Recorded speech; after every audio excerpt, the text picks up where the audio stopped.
There's sound now.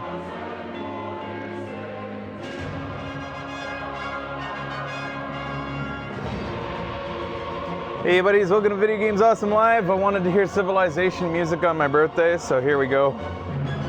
This is by far the best music that's been composed for a video game in years. This overture is just incredible.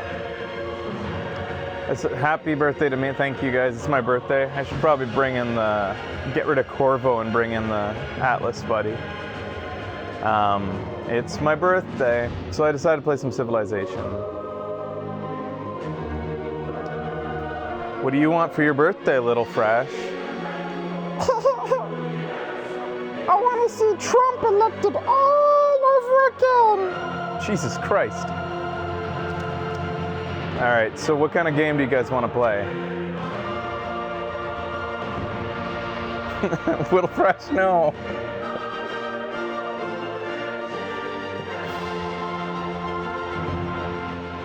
You can't control that guy. You don't, I don't know. Make America great again. Get rid of all the Mexicans. There's too many rapists these days. Oh, baby Fresh, that is not a good outlook on the world. I don't know. I haven't met any of them. They're probably very nice people.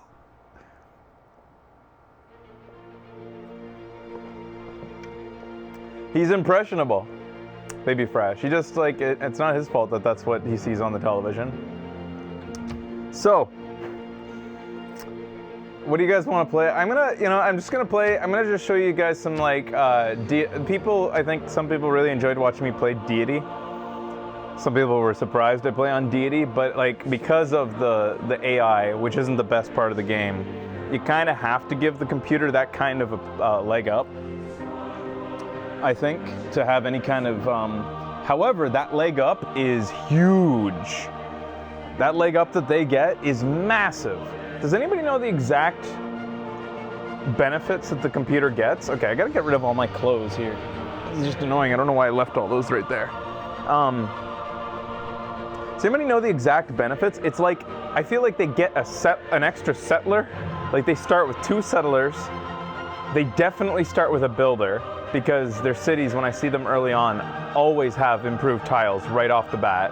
And I think they get like 3 military units.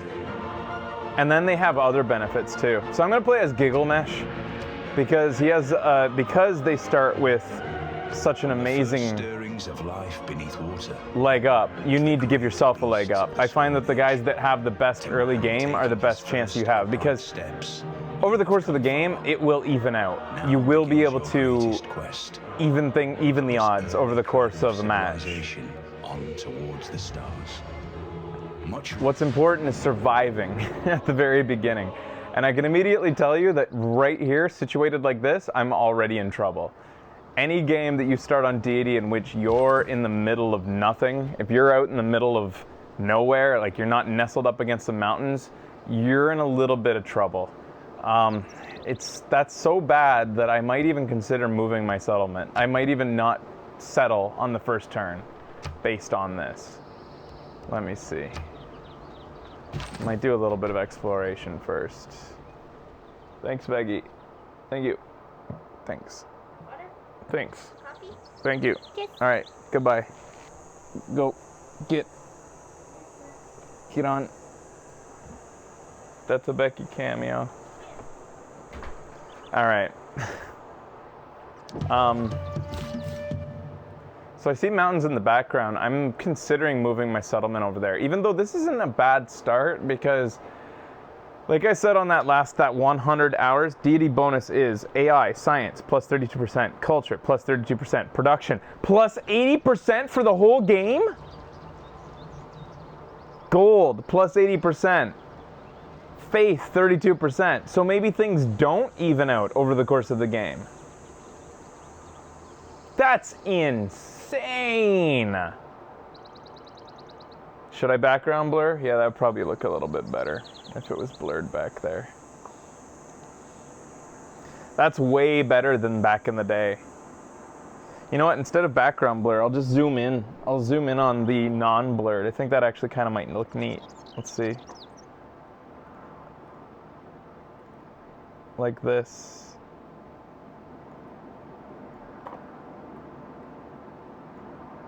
There.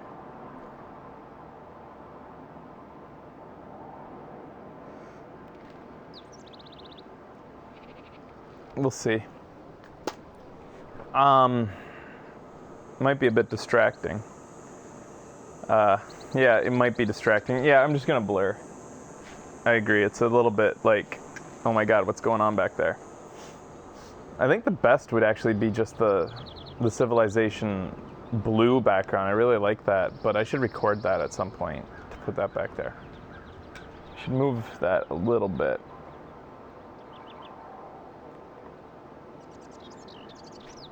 There, now you don't have the blue square constantly at the top left. So, nowhere I go is going to be safe on Deity here. So like I said on the last episode, production is king. 40% combat experience bonus. Nice. And it looks like there are some barbarians right next door.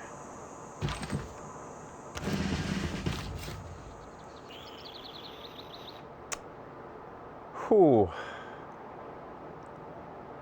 All right.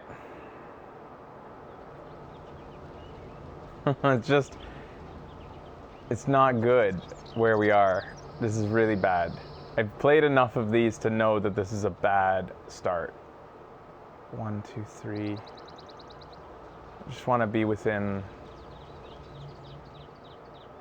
Okay. At least I have 3. I am starting with 3 luxuries, which is nice. Being surrounded by river is nice as well. I'm probably going to settle right here so I can reach all 3 luxuries. Not that that's like the most important thing, but let me just climb one more hill to see if maybe there's a better spot. Yeah, I actually tend to agree with this game right now. I think that might be the best spot, right next to the mountain.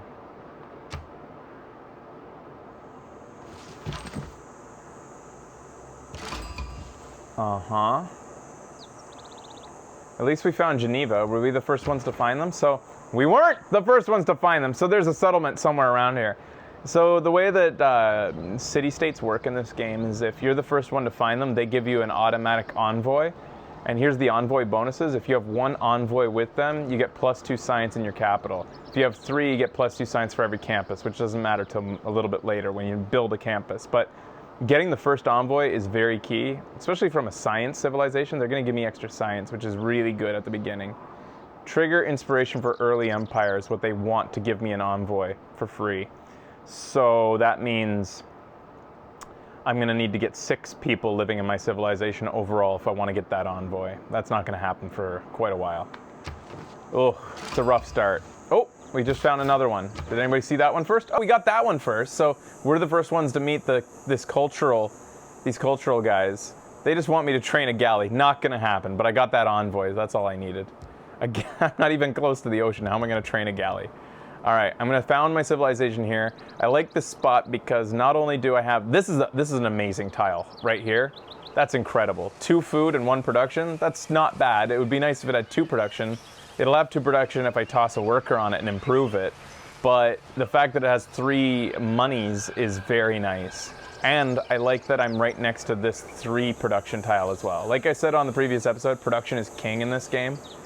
It's such a huge thing to have good production because you can have as many people as you want living in your civilization, but if you're not producing quickly, it's all about the efficiency of the people.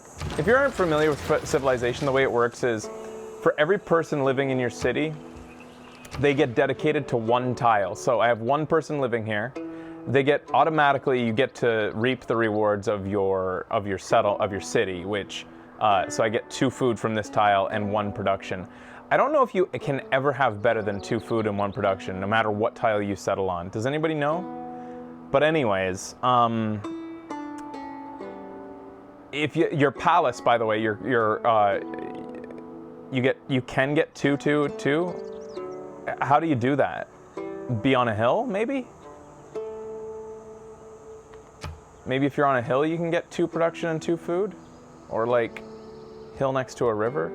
Anyways, the other good thing about your capital is it gets bonus production, which I don't know where I can see that. Where do I get to see that? Here. You get 2 extra production from your palace, so your capital is always going to be your best city. And I think you get 2 science from your palace, and you get a couple extra gold. You get 5 gold from your palace, and you get 1 culture from your palace overall. Yeah, that's how it works. So your capital is always your best spot. Anyways, so you get to reap the rewards of your capital for free, but then you get 1 tile because I have 1 population. As soon as I grow in 7 turns, I'm going to grow to the next population, the next citizen, and then I get it's not that I have 1 citizen, it's just an abstract term for how many people are there. But once I get 1 more population, I will be able to go to a new slot. So it's all about the efficiency of the tiles that you're reaping. So you want to have the most efficient tiles. Like, you could have 20 people in your civilization, but if they're all tiles like this, like 1 production, 1 food, you're not a very efficient city. Anyways, population growth, by the way, just so you know, happens by excess food. That's how the algorithm's calculated. I don't know the exact math for it, but the more excess food you have, the faster your population grows. And then your population will be slowed down by housing. If you don't have enough housing for those people, you'll get population decreasing factors. It'll slow down population growth depending on how much housing you have. Also, amenities, lack of amenities can stop people. At 3 population, they start to want more amenities. And amenities are luxury resources like diamonds, jade, and we also have coffee over here. All right, let's play. I just wanted, just in case you weren't, for those who aren't familiar with Civilization, was that cool basics? Does that get across what basics? You understand kind of what's happening? I want people to kind of understand what's happening.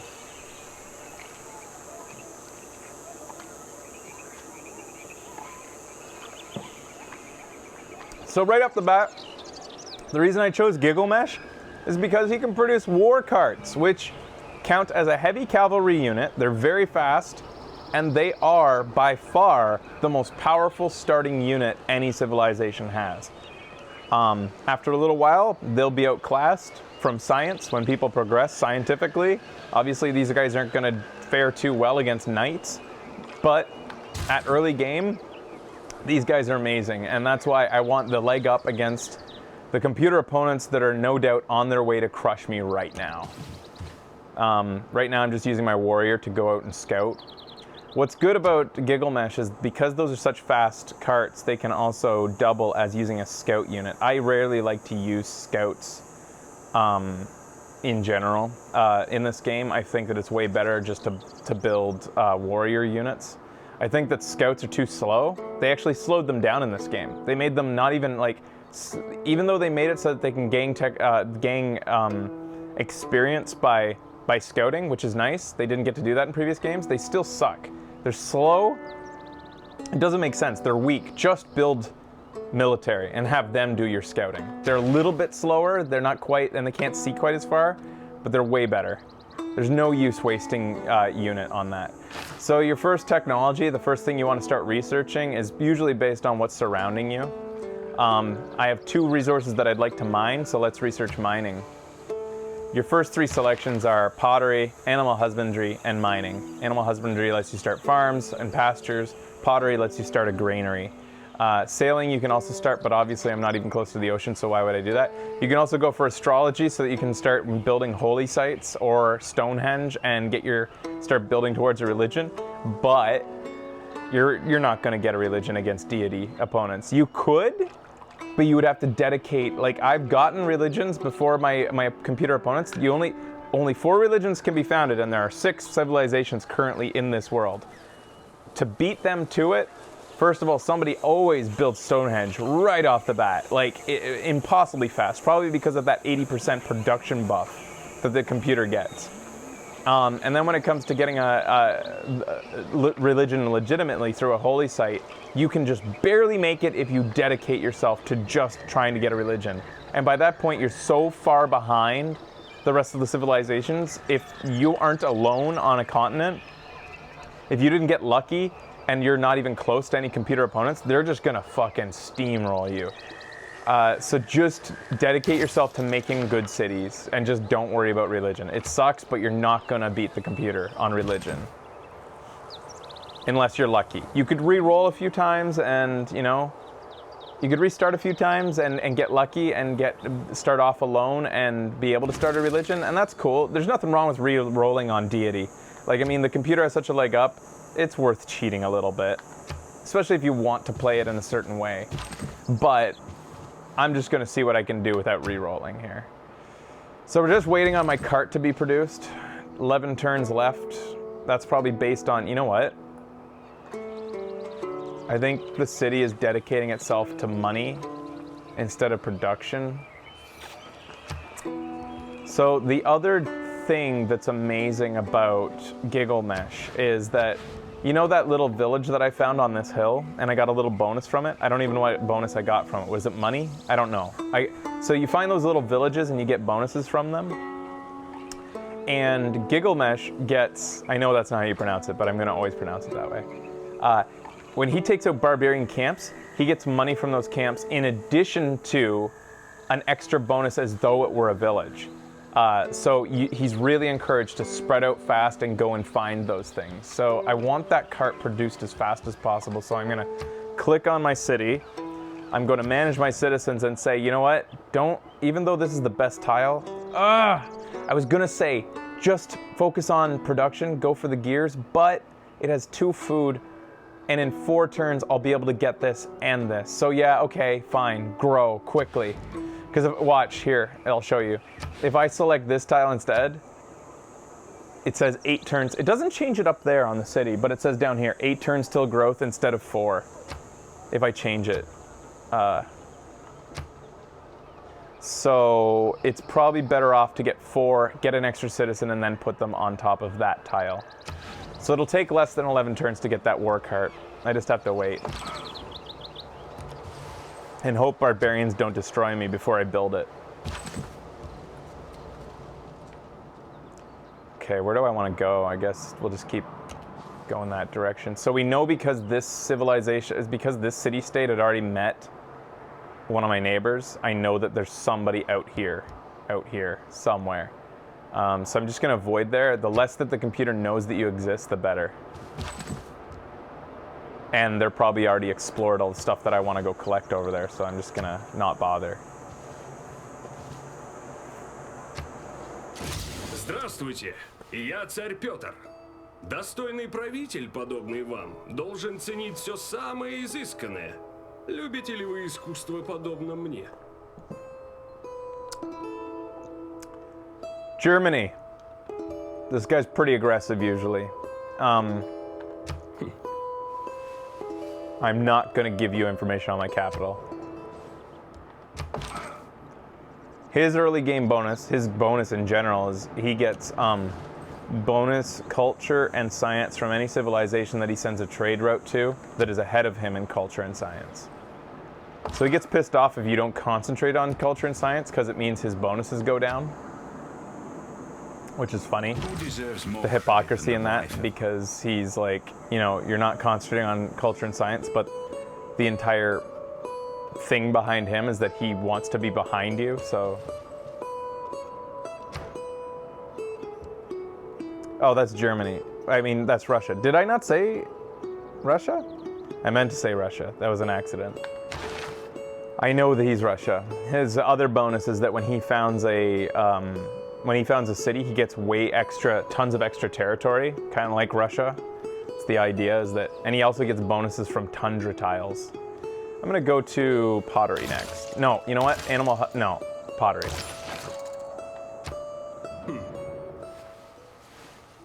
Oh, you've sent a trade delegation. So this is one thing I don't actually know in the game. You can send trade delegations for about 25 gold to your opponents. And it's supposed to enhance your access to them. And I think that your access lets you see rumors about them. Every turn you'll see like a little bit of text up here that says like your tradesperson at this civilization noticed this when they were there or something like that. So he wants to know more about me, and I don't want him to know anything. So my capital's not open to visitors.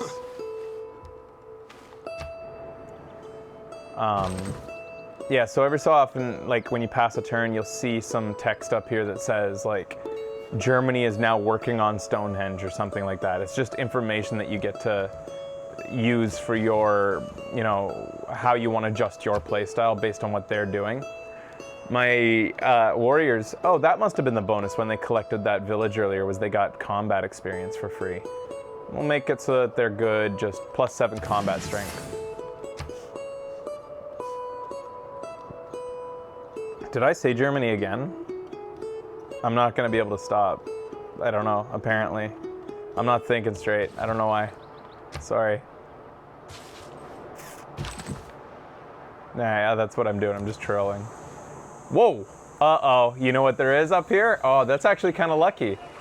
I guarantee you, right over here is not Yosemite. It'll be... What's the natural wonder that's going to be right here? Yosemite would mean science tiles. It's going to be... Fuck, I forget the name of it. Kilimanjaro, yeah. It doubles the... Yeah, watch. Several closely situated. No, it's Torres del Plain. Tiger's teeth dramatically soar about a kilometer into the sky. Mount Rushmore is not a natural, natural world wonder. That didn't happen. Torres del Plain doubles the terrain yields of all adjacent tiles. That is an amazing world wonder, and I need to get there as fast as possible. I'm gonna settle a city right next to it. Maybe 2 cities, actually. I'll settle... Wisdom, but authority. Okay, so makes a law. I've hit my first civics. This is new to Civilization. They have, now you get science and civics have their own trees, which is really cool how it's shaken up the game. And Code of Law is the first policy that you get, and it's automatic. And as soon as you get there, you get to form a government, which is just chiefdom. You get 2 slots unless you're Greece, and they get an extra wildcard slot. I like to dedicate my economic policy right off the bat to God King, which gives you faith and gold. That allows you to start, so you get 0 faith at the beginning. So if you're not building holy sites, this is your only way to get faith right off the bat. And I want faith so that I can found a pantheon so that I can get the bonus from that. What bonus I choose from my pantheon, we'll see once I get there. 25 turns until that happens. Then I want +5 unit combat bonus against barbarians, because no doubt I'm going to be having to fight them soon. Set that policy. Let's move on. Let's jump up here. Okay. Yeah, so now that my war card is built, I might build 1 more war cart and then start working on settlers so that I can go found a city up there. Harald Sigurðarson stendur fyrir þér. Aldrei var víking slík landsnja lagar. Ertu hræddur?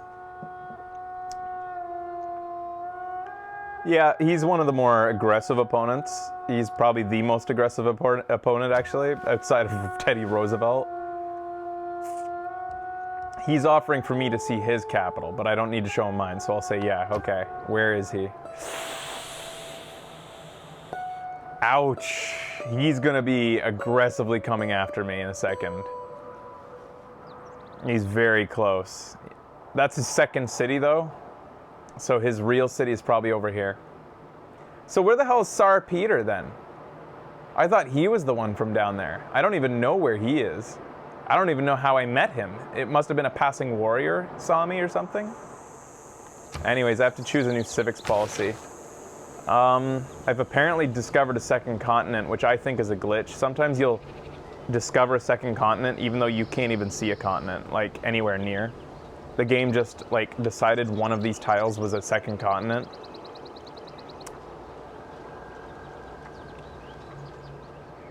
Yeah, we'll move our way to Early Empire so that I can... Early Empire lets you start building,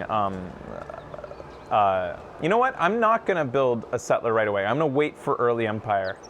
I think that this area is probably safe right now, but let's check. So you don't have to worry about...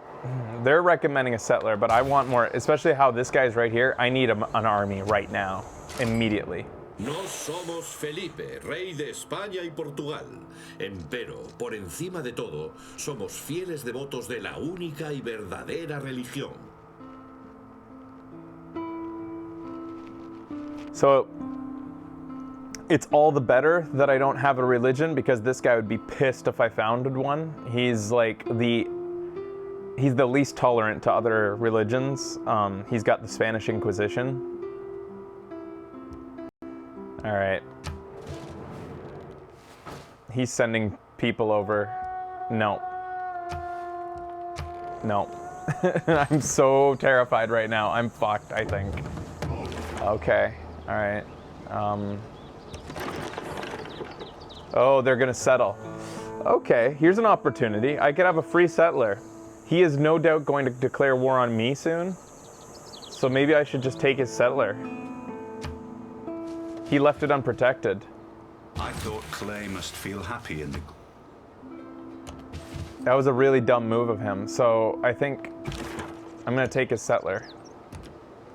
So I just have to go and... So in this game, you get penalties for declaring war for no reason, except for in the earliest part of the game. And I don't know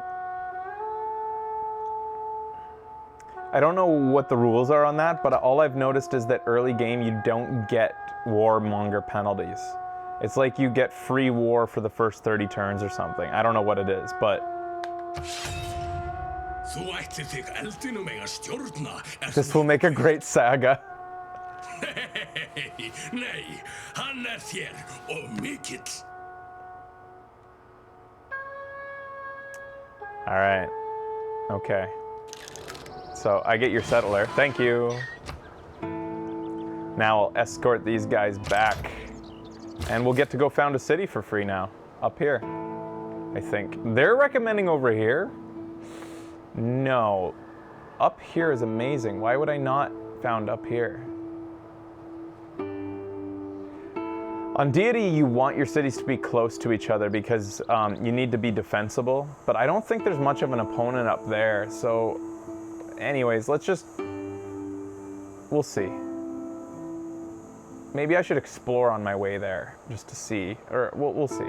Okay. Next up, let's research animal husbandry. We're probably gonna want archers soon, and for whatever reason, animal husbandry needs to be researched before archery. I don't know how that works, but... Ваши люди жаждут познания и красоты. He's already pissed. Гнушаетесь наукой и искусством. It is literally the fucking dawn of civilization, and you're pissed off that I haven't started art and science. We are in the cradle of civilization right now. We just stopped beating each other over the head with clubs, and you already think we should have art and science. I'm just gonna defeat these guys here as I make my way north. So, see, declaring war on the Vikings wasn't a bad thing because he probably, like, I mean, he has a better army than me, no doubt, because he started with one, but he's making his way north. He's thinking about it. I don't think he's going to be ready to go to war, so I'll be able to take this settler without any worries. He'll probably negotiate peace. We'll see. Especially since I'm building an army. If I declared war and then proceeded to just remain defenseless, he probably would take advantage of that. But the fact that I'm building an army of some of the stronger early game units, I'm not too worried. Another trade delegation, no.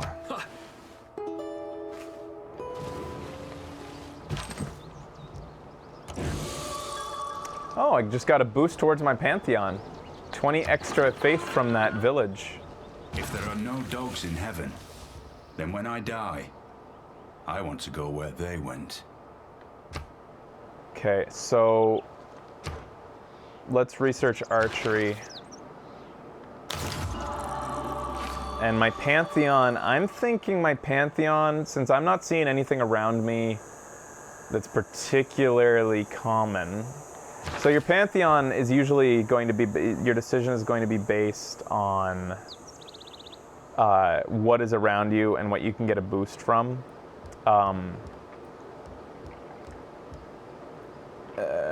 What are you guys suggesting? You're thinking production boost? What, towards military units? I'm feeling okay with it, Becky. It's gonna be interesting to see what happens. I'm thinking I want...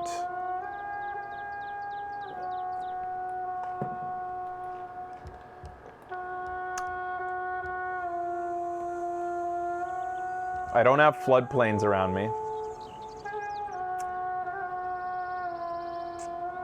Did you see 3 marsh tiles? Let me check. Oh, wow. I wasn't paying attention. This is a floodplains, this is a floodplains, that's a floodplains, that's a... Wow, I was not paying attention. Thank you. All right. This is one of my favorite ones to go for, too. My other favorite one is extra food from camps, but it's rare that you're near a lot of camps. Way less common than having a lot of floodplains near you. All right.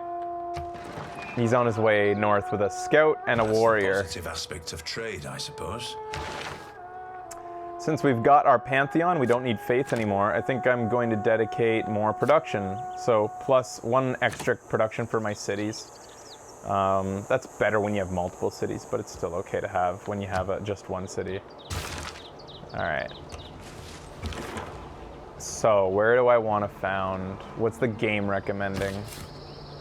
It still thinks I should be down here, and I don't agree. Why would I don't understand. Why is it suggesting that? There's 3 production gears on that tile. That is nice, I'll admit. But look at this, game. What are you talking about? I don't understand. This is the best spot right here. Those green tiles versus red tiles and stuff is about fresh water. And yeah, Melly, but look, fresh water right here. Fresh water, and it can reach all these amazing tiles over here. In fact, even if I didn't want this fresh of water, I would also found over here near, I have 3 production tiles next to me here and here. I would rather found here or like maybe up here. I think my first city will go here, the second one up here, and the third one there, maybe. Yeah. You know what, actually the first one should go here. Maybe.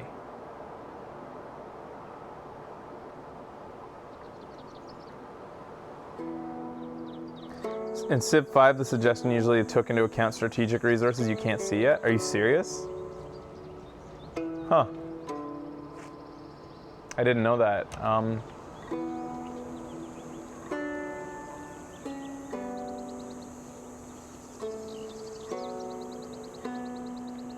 Yeah, let's go for production. We'll send it over there.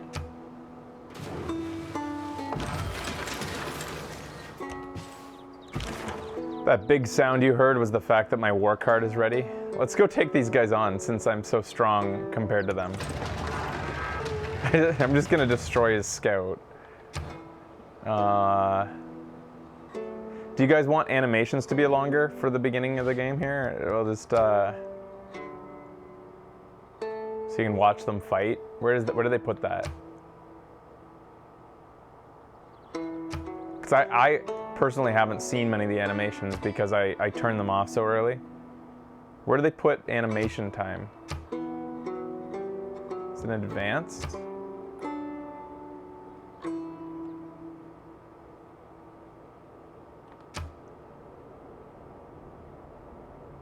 Quick combat.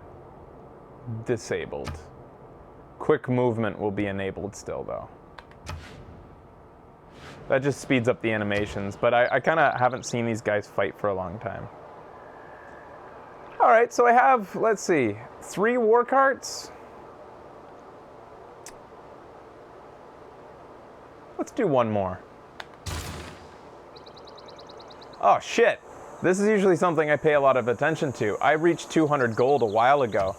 That's usually when I like to, usually I dedicate my first 200 gold to just buying a builder.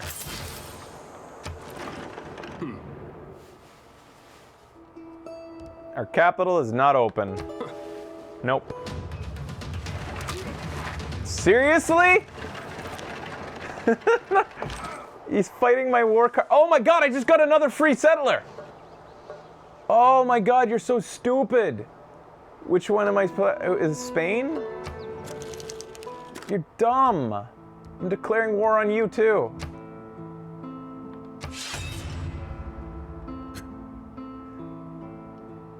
He's not happy. I'm happy. You are not settling cities that close to me.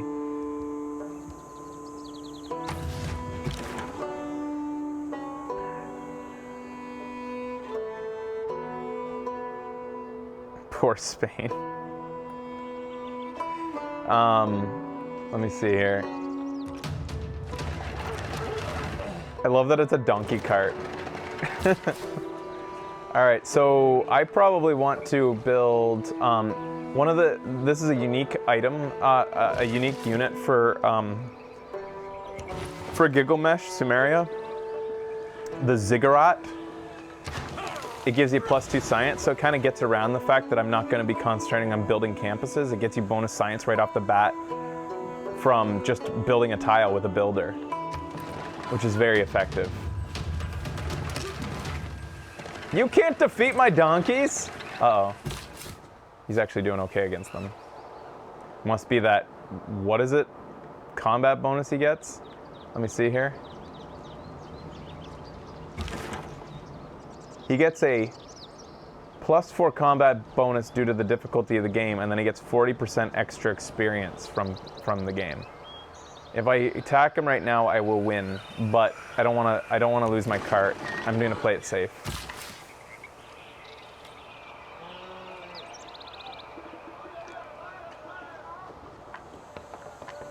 How come I can't build a mine?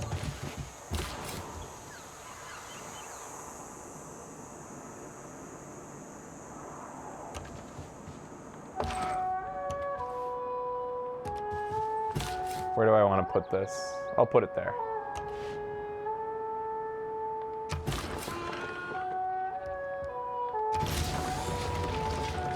So, I kind of got a little bit lucky at the beginning of this game, actually. I got 2 settlers for free because the computer was reckless. I'm going to start this by building a trader with this civilization. I'll talk about traders in a moment once we get the first one built. He wants peace. And he's going to pay me 1 gold per turn for it. Yeah, okay. I got your settler. I'm happy. All right. He took off the helmet. We're good.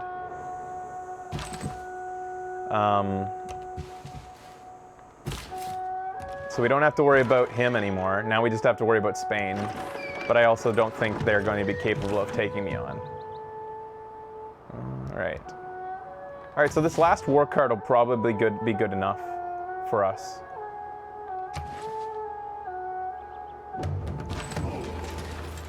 That sound means that a barbarian, there's a new barbarian settlement nearby. The game doesn't let you, you have to go search the map to find out where it settled, and it's right here. But sometimes it's like really hard to find. When you find like, and that's dumb because like when you find one of these villages, you can click the icon over here and it will zoom in on the village that it found. But these, it doesn't let you know where it was. So sometimes I'll find that I just can't find it. Like it's like a Where's Waldo, and then the barbarians start to build themselves up in the background and you're fucked. Oh my God, look at all this coffee. Holy shit. I might be able to corner the market on the coffee luxury, and if you do that, that means every other civilization wants a piece. But there's Spain. They're gonna get some coffee. Yeah, I shouldn't worry about that. I shouldn't try for that. All right, We just collected that village and they knew something about bronze working. That actually wasn't a great thing to get. Oh yeah, do you guys know what's going on with those Eureka moments? Every technology and every civic policy has a Eureka that gets you quicker to it. So you use your culture points and your science points to research technological innovations and civic policies, innovations in government and philosophy. You can get there quicker though. You can get half of it researched for free if you do certain things. Like for instance, astrology gets half of it researched for free if you found a natural wonder. If you meet another civilization, you immediately get half of a bonus towards writing. If you kill a single unit with a slinger unit, you get half of your research towards archery. I didn't even create a slinger, so I never got that. If you build a quarry, masonry gets improved immediately. Mining a resource of any kind, like diamonds or iron, can get you towards the wheel quicker. I love it. It makes it so that cities that just sit there researching things don't necessarily have an advantage over civilizations that simply do things. That makes sense, right? Doing things makes you discover things. I really like that change to the game. So why can't I mine? Oh, I can mine this. Okay, we're gonna mine these diamonds, guys. All right.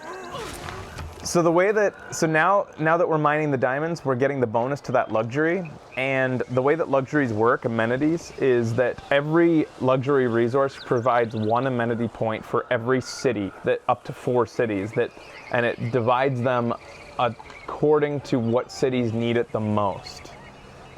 So that's the advantage. That's the disadvantage to having tons of cities, is that you might get to a point where your citizens start to get unhappy because they don't have enough amenities. So when you're spreading out and founding civilizations, you want to kind of try to make sure that you're founding civilizations that are gathering new luxury resources. Otherwise, you might be putting yourself in a situation where your citizens are like, yeah, we're a huge civilization, there's lots of people, but there's nothing to live for, you know. What I don't know is, if you have duplicate amenities, like if you have 2 copies of diamonds, does that mean you get 8 amenity points to be split among 8 cities? I know that amenities don't stack. If you have 4 cities and you have 2 sources of diamonds, that doesn't mean that you get 2 amenity points per 4 cities. You only get 1 amenity point. Like, people can only get so many diamonds and they're sick of diamonds. Like, you can't force diamonds down their throat. Same with coffee and all the other things.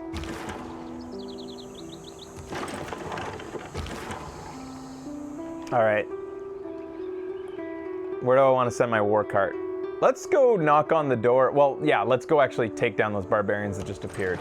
And then let's go knock on Spain's door, just in case they're getting any cheeky ideas. See, somebody just built Stonehenge already. That's really early. Ah! Okay, I shouldn't have sent a half-health warrior into Spanish territory. Forgot he was half-health.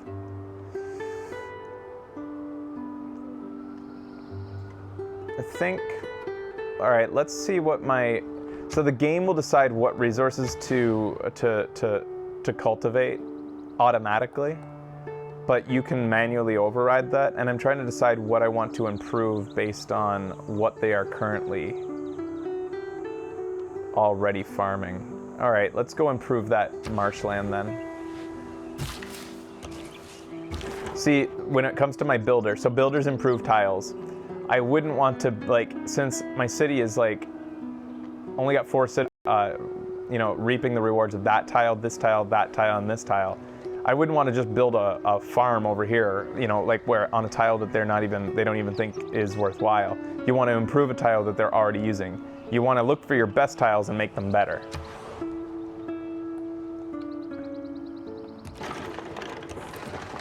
Just exploring with one of my war carts.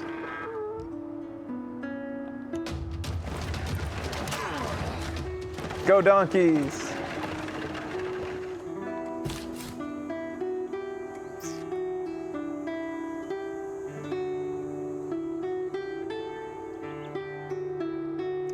I want to found the city right here, but I'm afraid that the barbarians will take my unit if I put it there right now. I could maybe also consider founding the city there, but that's getting a little bit harder to defend closer to the enemy.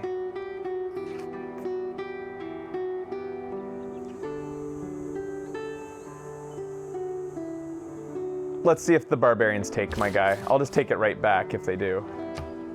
Oh, I wasn't allowed to move there this turn I anyways. shot an arrow into the air. It fell to earth. I knew not where. Daverball, you can rush wonders, and I've tried that strategy for Stonehenge in the past by cutting down forests, and you still can't beat the deity opponents. Uh-oh. He's already surrounded me. Oh, that was a bad move on my part. I should not have continued to venture into their territory. I might be able to escape. No, I'm not going to be able to escape. There's no way. I'm dead. Go, donkey. The other cool thing about the war cart is that they don't have a negative effect from anti-cavalry units like spearmen. Usually spearmen have a big bonus on any kind of mounted unit that uses horses, or anything from elephants to horses to donkeys. But for whatever reason, one of the benefits of the war cart is it doesn't receive a negative effect from fighting an anti-cavalry unit. Keep that in mind when you're fighting against Gilgamesh's war carts. Let's go for writing and see if we can actually...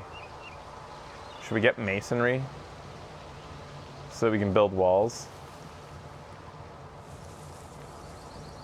We don't need writing right away, especially since we have the ziggurats that we can build with builders. Actually, I'd like to know where iron is in the world, so let's go for iron working.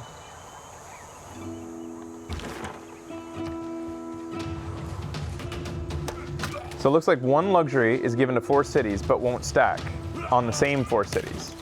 So is that to... Did they beat me? They beat me. Is that to, then, does that mean that 2 copies of diamonds means that you can have 1 amenity for 8 cities then? Okay, good to know.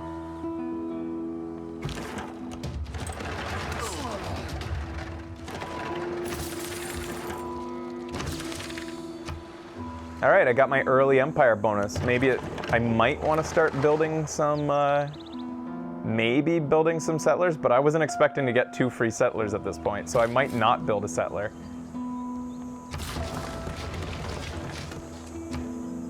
Let's, monument produces an extra 2 culture. I'm very low on culture right now. Yeah, let's go for a monument from that city.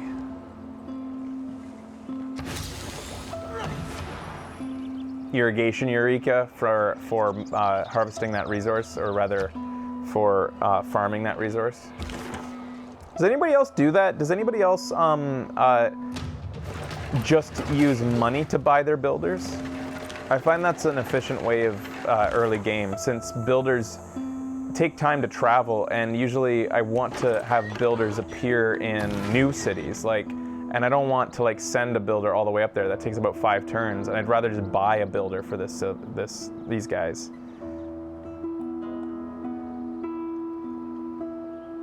Yeah, I'm gonna build 1 more settler. Yeah, as soon as this granary is done, I think I'll build 1 more settler. There's a note on settlers that I wanted to get across to you guys. So, civilization at its core is about becoming big as you can, as big as the game will allow you, as big as your circumstances will allow you. And that can mean building up or building out. Both ways work. So in other words, having concentrating on making a very efficient city, a very, with really great tiles that you really cultivate and make as good as possible. But when at all possible, if you can build out, you should build out. There's two things that can prevent you from building outward. Your opponents And the second would be the limiters that are built into the game, such as amenities. If you build too many cities, your amenities are going to be spread thin, your citizens will be unhappy, and those cities, even though you have many of them, will become less and less efficient. So that's kind of like the governor that's been oh my god, another one. We're all fucking crowded onto one continent. Parece que mentes brilhantes se atraem. He's a culturally minded civ. He probably won't be too aggressive. But he also just destroyed a city-state. I didn't even notice, but Geneva's off the map now. He attacked Geneva and he owns Geneva now. He does get jealous. If you found great people, he gets jealous. So I just got a warning from the game saying that Isin needs more housing to grow anymore. They need more housing, even though my capital's bigger. The capital gets a bonus in housing. I forget how many extra housing it gets. Also, it's next to fresh water, which gives you free housing as well. Let me see here. Housing from buildings, 1. So my palace gave it 1 free housing, and housing from water was 5 total.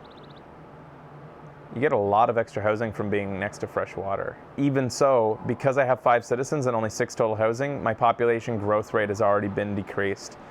So that's the other reason you want to branch out, because once you start to bump up against housing limitations, I'm about to get 2 extra housing by building this granary, but once you start to get to the limit of housing, that's when it becomes inefficient to have too few cities. Once you build a settler, your population in your city decreases by 1. The settler counts as 1 population leaving your city. And it's just a way to like sort of reduce the amount of diminishing returns you're getting from becoming too big a city. As the game goes on, you come up with new technological advancements to increase your housing, such as the aqueducts add 2 housing if you have fresh water, 6 if you don't. You can also discover how to make neighborhoods and subdivisions and suburbs and stuff like that as the game goes on to increase your housing. But until you reach those technological advancements, you need to just spread outward. So it's a balancing act. It's all about playing the game, what the hand you were dealt in the game. Look back over the past with its changing empires that rose. So we just built our first trade route, our first trader, which lets us start a trade route. Here's a list of cities and the bonuses we'll get by sending a trade route to them, not the least of which is a road that will automatically build when we build it. Typically, you get the biggest bonuses from sending your trade routes to other civilizations, but you can keep it within your own civilization and get bonuses as well. Food and production usually from keeping it within your civ.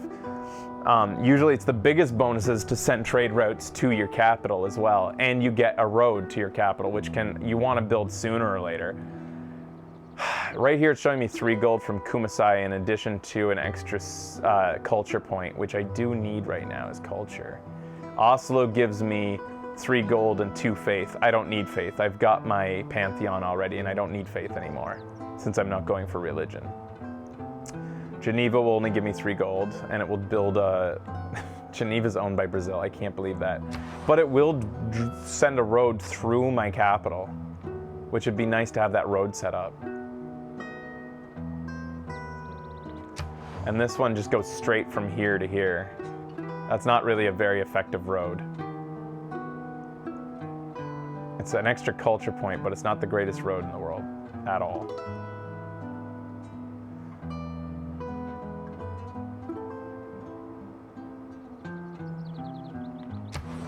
I'm gonna send it to Geneva because I want that big long road going there through my capital. So as that trader makes his way down to Geneva, he'll slowly just automatically build a road. In previous civs, you had to actually use workers to build roads. It's kind of a laborious process, and I'm glad they took it out. I like that roads are now made organically. So what should I research now? If I go for irrigation, I'll be able to build the hanging gardens, which is a wonder that I find I don't have much competition building the hanging gardens early game. I don't find that the other civs build it usually before me. So let's go for that. It'll also let me improve that coffee nearby, and no doubt soon I'm actually going to run into some need for more amenities as my civs get bigger. My war cart wants some experience. Let's promote him and give him extra bonus defending against ranged attacks. This one helps when attacking, but I don't see any opponent that's ripe for the picking. I don't really want to take his city, because no doubt he could take it back right away, because I think that he's got a big army and a big city right next to it, so that's not like an easy, and he's not even got a great city. It's not even that good. I don't want it. So usually you'd want to like go along this route if you were planning on attacking. Taking down fortified defenders is something you want to do if you're an aggressor. I'm just going to go for defending against ranged attacks. That'll make him a more all-around unit, my war cart. Next up, let's go for craftsmanship, which will allow us to... I want to actually, the first thing I want is political philosophy as soon as possible, but that means I first need to... That lets me found a new government, including an autocracy, I mean, oligarchy or a classic republic, and these have a lot of extra bonuses to what I currently have, so we'll get there as soon as we can. But first we have to get craftsmanship and state workforce resurged. All right, we could build an encampment, which gives us an extra defensible building, or let's get the last settler off the ground. So 4 cities is the magic number early game. That's what I find is usually the way to go. Do I want another war cart? I don't think so. Not right now. I'm gonna let's get. Well, they need housing up there. Do I want this city to grow? Yes, I do. So sometimes you actually might not want a city to grow. There are times where you'll look at a city and be like, you know what? The more people in your city means the more unhappy they're going to be and less efficient, and I just want you collecting the money from this tile or something like that. Sometimes you'll actually tell civs to concentrate on money and not on growing. But your first 4 cities you usually want to get as big as you can. So let's get them a granary post-haste. And let's, yeah, we'll get them building that granary. That shouldn't take too long to build because I think that they have these two amazing tiles here to work on.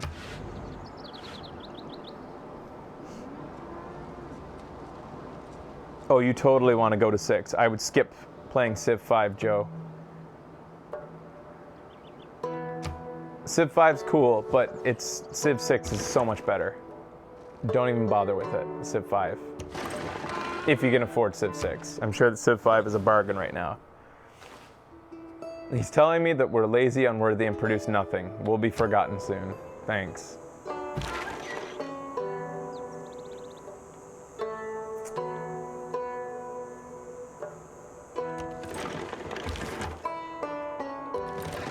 Still just exploring with my war carts. Oh, he's getting mad.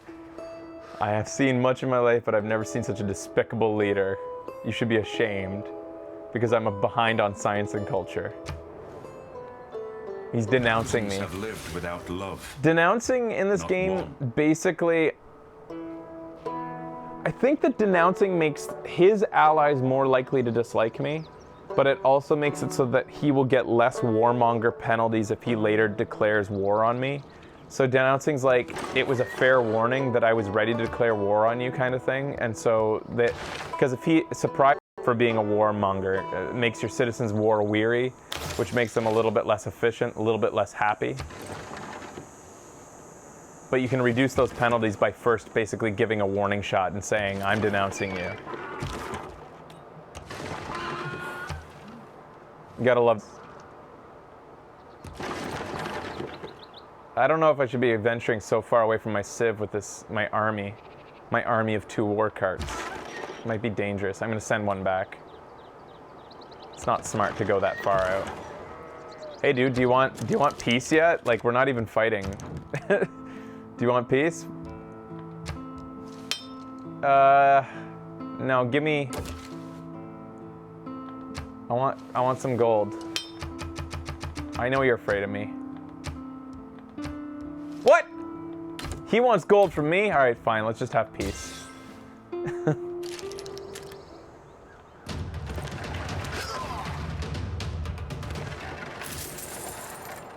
Got a lot of extra gold from taking... Oh! Oh! You fucker! Ah, shit! I negotiated peace way too early. I should have... You motherfucker. He just founded a fucking city next to me like that. And he took a good tile, too. Oh, you're so dead. How long do I have to wait before I declare war on him?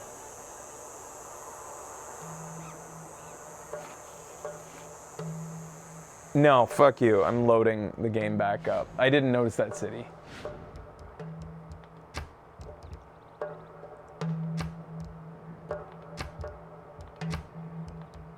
Loading last turn.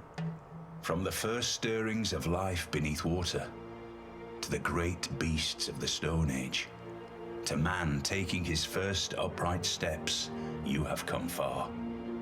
Now begins your greatest quest. It's too bad I didn't notice the settler coming in. I wouldn't reload if I had not noticed, like I wouldn't reload to stop the settler from laying down a city, because that's cheating.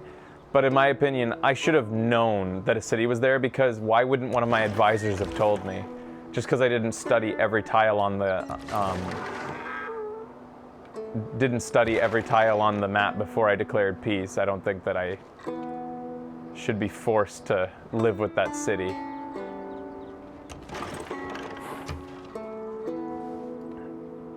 Skill without imagination is craftsmanship. I don't let myself cheat though. I don't think that's cheating, but I wouldn't be like, oh, I'll just reload and take that settler out before he gets to put that city there, because that's half the strategy of the game, is trying to sneak settlers in before they can grab them. Do I want a different thing? Production towards builders, or do I just want to keep one production in every city? I'm just going to maintain one production in every city. But I think instead of having fighting I don't see any barbarians around anymore, so let's change our military policy to... I don't even know what this means. Agogi? Agoga? Ogogi? Extra production towards ancient and classical melee and ranged units. Does the war cart count? It's heavy cavalry, so it doesn't count. Shit.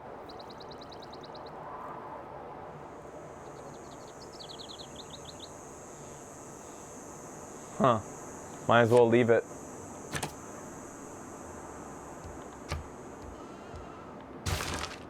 Thanks, guys.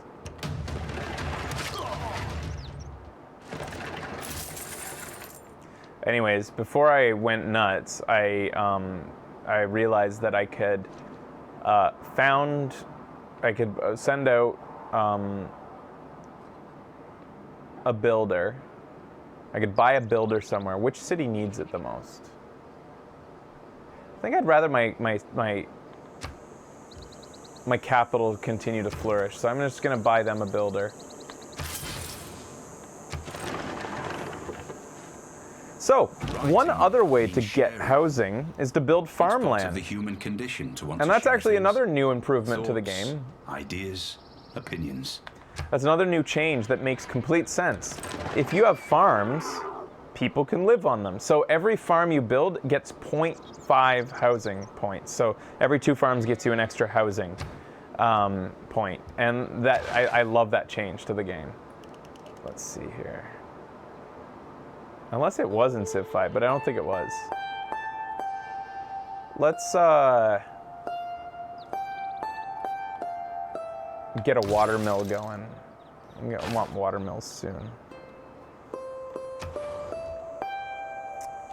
All right, let's... Okay, what are you guys actually concentrating on right now?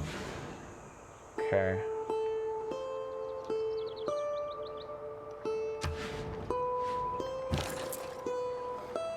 All right, yeah, I do want to mine up here because I want my capital producing as fast as possible since I'm about to build. No, you're not allowed. He's actually friendly with me right now, though. Yeah, sure. I don't think he's a threat. He's the only guy who's not unhappy with me. And it's nice to have some allies in this game. It's actually really rare in this for deity opponents to actually not hate you. I find they just always hate you, no matter what you do. All right, let's send a guy up and found our last city for the early game. So I just added 1 extra production to that tile with my builder by building a mine on that hill. Next up, I think I'll build a mine down there on my jade. Give us an extra, yeah, what do we want? War carts. Let's go take out, let's get a couple extra war carts and go take that city down. Oh, he's going aggro.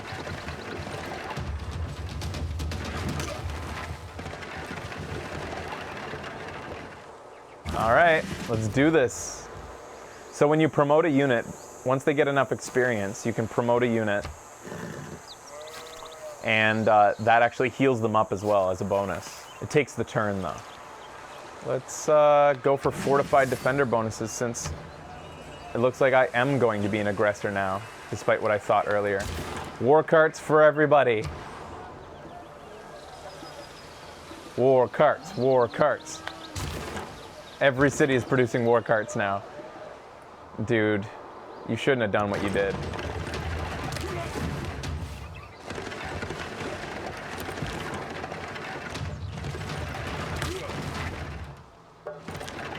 Nobody's a match for my donkeys. Uh-oh, he's got heavy chariots set up though. Heavy chariots, despite being a later game unit that you have to research the wheel for, Let's reinvent the wheel. are, I think, evenly matched with my war carts. They have 30 attack, but only because of the 4 bonus. Their base strength is 28. War carts are the exact same as heavy chariots. If it wasn't for they would be the exact same if it wasn't for the bonus that he gets for the difficulty. We'll promote him.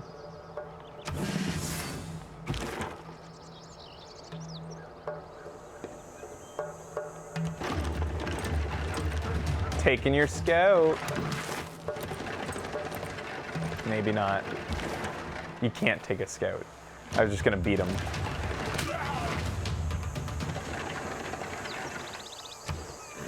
All right, what do we want to research now?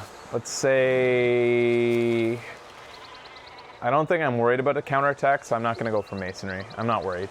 I don't think they're gonna be able to. Oh, but what if another guy does? I bet you, I haven't made many friends on this continent. Engineering will allow me to build an aqueduct for that city on the ocean, which will get it +6 housing, which will solve a lot of issues. But we need to build walls. You need masonry to build walls. So I discovered ironworking, but I don't see any iron on the map. And look who's moving in from the east. I mean the west. Russia's on its way. Time to build an army. They're gonna be coming from all angles soon. They're attacking Kumasai. They're trying to take the city-state. Fucking hell. Strong economy begins with a strong. So now that I'm not fighting barbarians, I'll use conscription, which reduces the cost of all of my... So that's the bad thing about having a standing army. They cost money to keep paying to be in your army. So you have to make sure that you're collecting enough money, but conscription allows you to reduce the cost. So right now I'm getting 12 surplus gold per turn. By enacting conscription, I'm now... What? How did that not go up? I don't get it. Whatever. That should have gone up. Because I have a lot of people in my army. Well, let's build the Hanging Gardens. When you build the Hanging Gardens, you get plus 15% growth for all your cities. So it's a really nice wonder to have. Had to destroy a rainforest for it. Gotta break a few eggs. All right, this war cart's in trouble. So is this one, actually. Move them back just a second. We'll let this one heal up. So you heal faster when you're within friendly territory, by the way.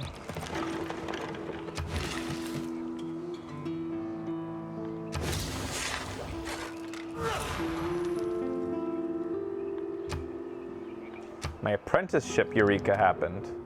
Oh, really? You want to pay me now? No. Uh-oh. I've got multiple civilizations knocking at the door. Norway's on its way now. So I've got political philosophy on the way, which means I'm going to be able to pile on a whole bunch of extra bonuses. Like here, I'll show you what I'm working towards with political philosophy. I'll be able to choose from one of these three that come with their own bonuses just for having these types of government. I'll probably want oligarchy, which will give me +4 combat strength and plus 20% combat experience for all my units. So in a few turns I'll have that. In 13 turns. I'd like to get there faster, please. But I need to meet 3 city-states to get there faster. But I only met 2. And both of them are about to be wiped off the map.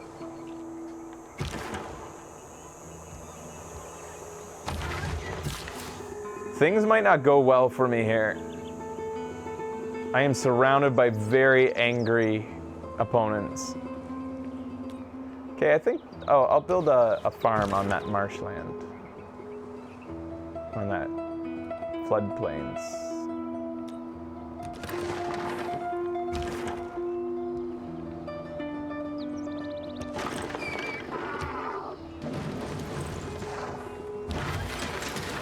So Russia just took Kumasai, and he got all that extra territory when he did it.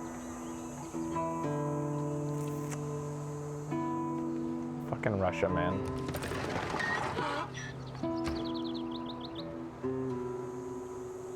So, I can't build a farm? I thought you could build a farm on floodplains. Huh.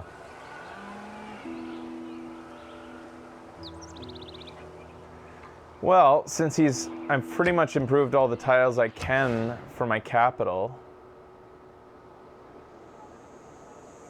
You know what I'm gonna do? This will get me to masonry quicker too. There's a quarry up here, there's rock, stone up there, and I'll get the Eureka for masonry if I build a mine over it. It'll cost me 100 gold, but I think that's worth getting to walls quicker. So, it's actually going to take just as many turns to get my builder up there, I think. That was actually probably a bad move. Oh, only 2 turns. All right. So I'm sending my builder there, and so in 1 turn, I will stop. Actually, just in case I forget, I'm going to stop researching masonry. I'll go back to it. And then engineering gets the bonus from building ancient walls. So everything kind of like stacks. Can't build ancient walls until I've got masonry researched. Oh my god.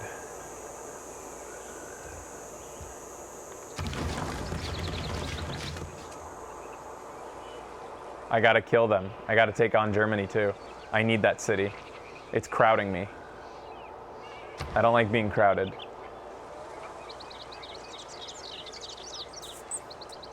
If we had walls researched, I would start building walls for this city right away because it's no doubt going to be a major attacking point. It's probably time to build some archers for my cities to defend with. Archers are great as defense because obviously they can attack without leaving the city.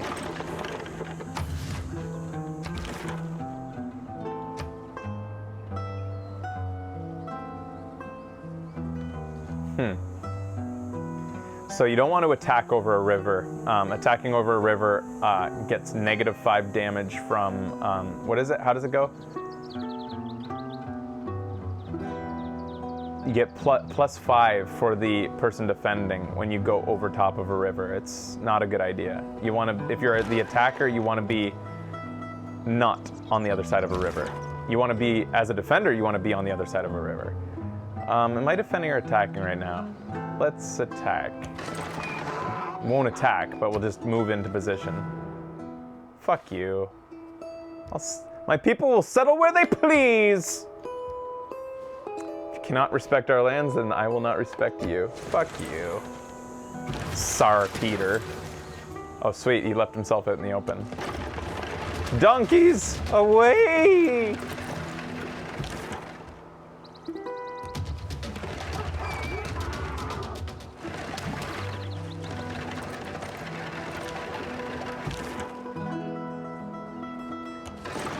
Uh-oh, he's mobilizing his army.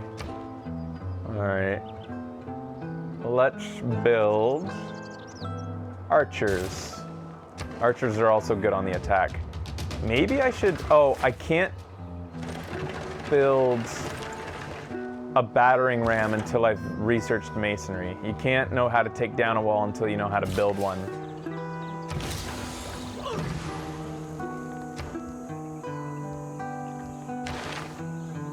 Let's finish off our research on masonry now.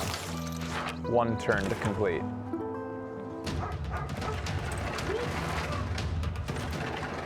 Yeah.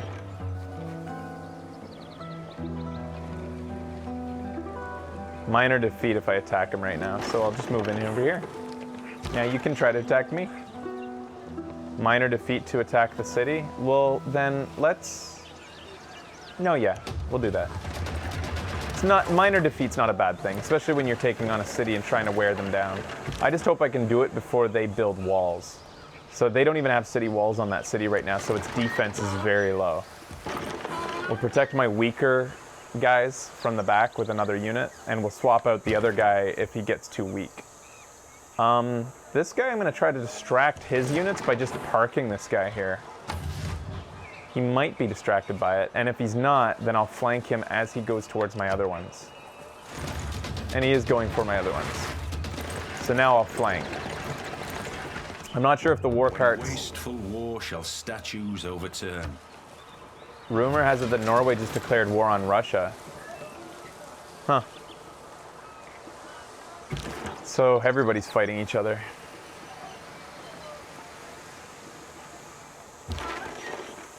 I'll heal up for one turn with this. Or maybe... Oh man, he's got a lot of people coming up through the mountains.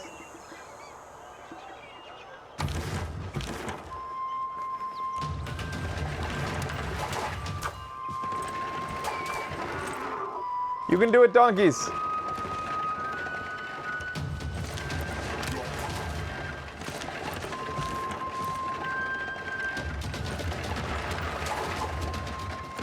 I might lose a donkey or two here, but we're doing okay. You just continue to defend the flank. You just stay back there. Make it so that they can't interrupt our siege.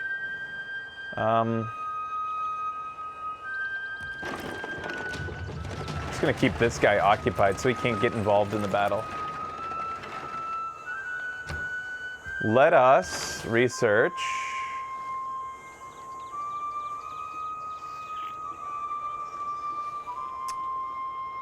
Well, swordsmen won't help us because we weren't able to find iron, and you can't build swordsmen unless you're mining iron. Let's just continue our currency research. Ancient walls will give us a boost towards engineering, which I do want. However, I think the more pressing matter is having ranged units right now. So we're building more archers. That'll help on the attack as well. I think I may have been premature in my attack on this city. I think I should have waited another few turns, but we'll see. I think I'm also going to get an advantage from forcing his units out quicker than he probably wanted as well.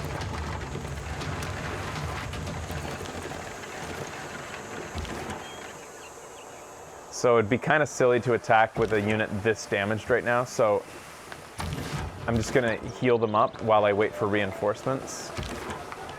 Yeah, I think the city will probably actually heal before all that damage I did, which kind of sucks.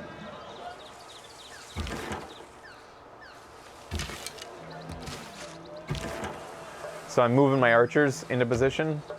Let's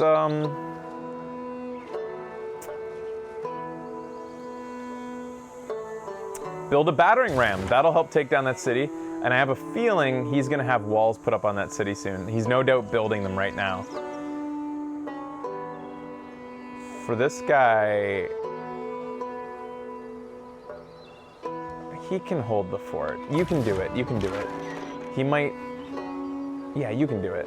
So it takes fortifying. What I've been doing is hitting that heart icon, and that means fortify till healed. You can also click this just to say fortify forever. Fortification gives you a bonus for being fortified, for digging in, like digging a trench and digging in your heels. But it takes 2 turns to do so. You have to move to that spot and then 2 turns waiting as fortified before you actually dig in and get that combat bonus. So I think I'll have it next turn for this guy, which will give him a bit of an advantage, though he has an advantage being about to bring in 2 units versus him. We'll see what happens. You can't bother yourself too much with all the math. Just play the game. He can't go any further right now. Welcome to Donkey War.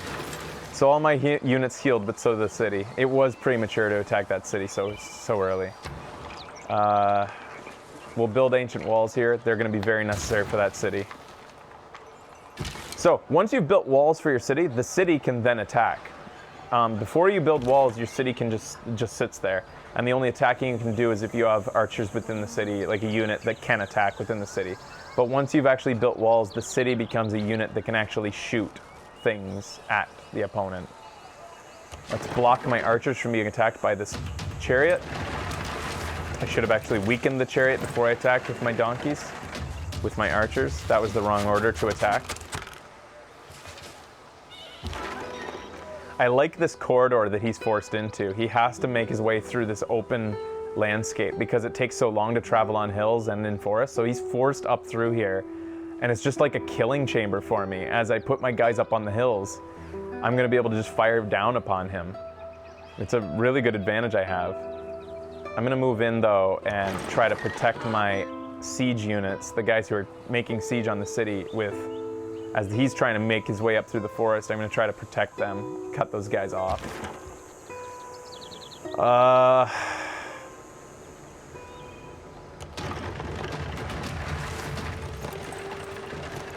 Probably be able to take this guy out next turn. We'll fortify these, we're gonna just have this archer dig in. He's gonna protect that city.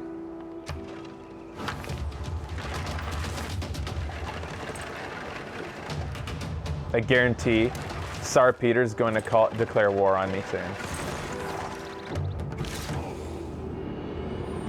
We've just reached the classical era. Wealth consists not in having... All because we got currency invented. As soon as you invent currency, you're in the classical era.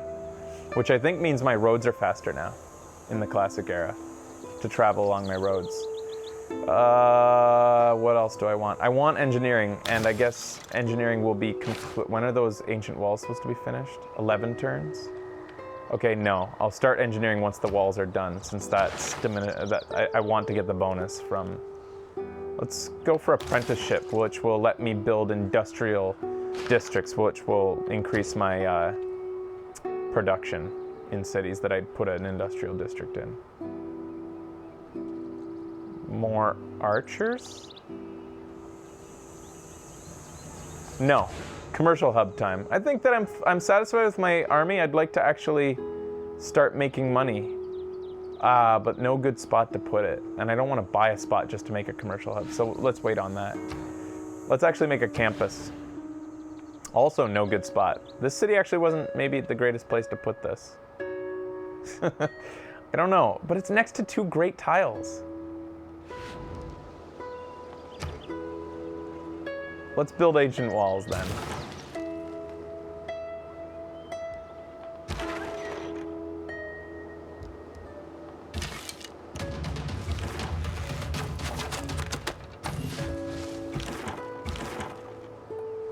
What do we got going on here? We're gonna retreat, heal up. This is the benefit of warfare right next to your city, is that you... shit. we're attacking over a river just so that we can kill that unit. The benefit of having warfare right next to your own territories is so easy to go home and heal.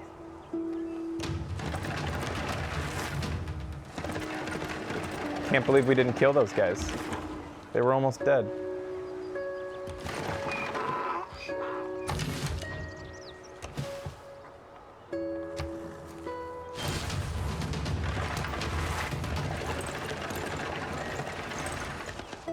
So early game, I find in most Civ games, early game is dedicated to war often, unless you got lucky. And then once the war settles down, once everybody's settled into their territory and is happy with their cities, then it's time for like a second round of expansion. Then everybody starts to branch out more, settle more cities, and then usually another round of war, depending on where you settled those cities and how people feel about where you settled them. It's kind of an ebb and flow of war.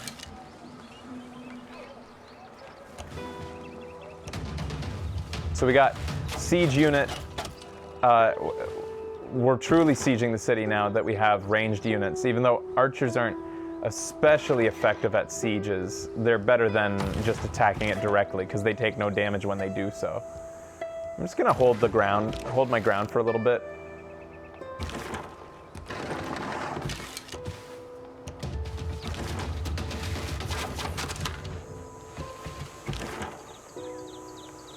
Just let this guy heal up while we wait. It's nice to park yourself in a forest because you get a bonus for being in ideal terrain when you're in a forest. Oh wow, look at his army. We still have the advantage though because he's using shitty little units. What? The power of being on deity, you son of a bitch, you shouldn't have won that battle. Holy fuck. Deity difficulty.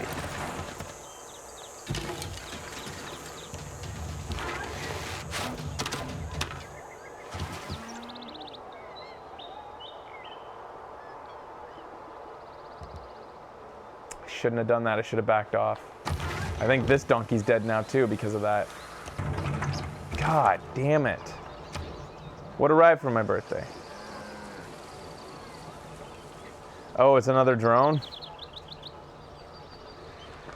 I didn't cancel my order with Apple. I pre-ordered with both Apple and DJI, and so by the time I went to cancel the Apple order, the second one was already shipping, so I just have to return that one.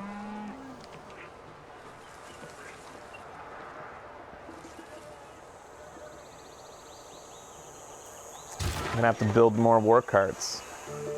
Drone battles. I think I might have to run away. This sucks. Fuck!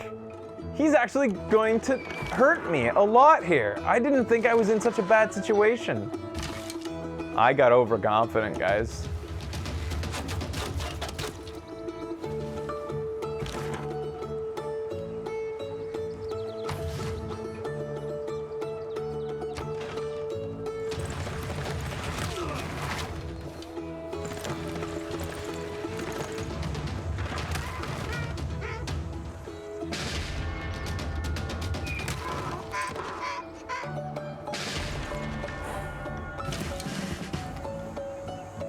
Fuck off with this music. This is not the music that I expect from losing a war.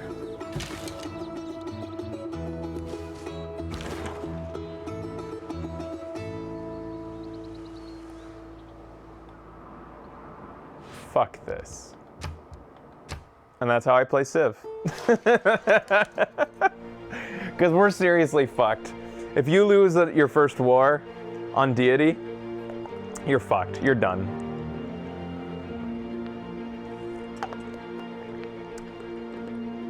He regathered himself way too well. He's going to just run over me.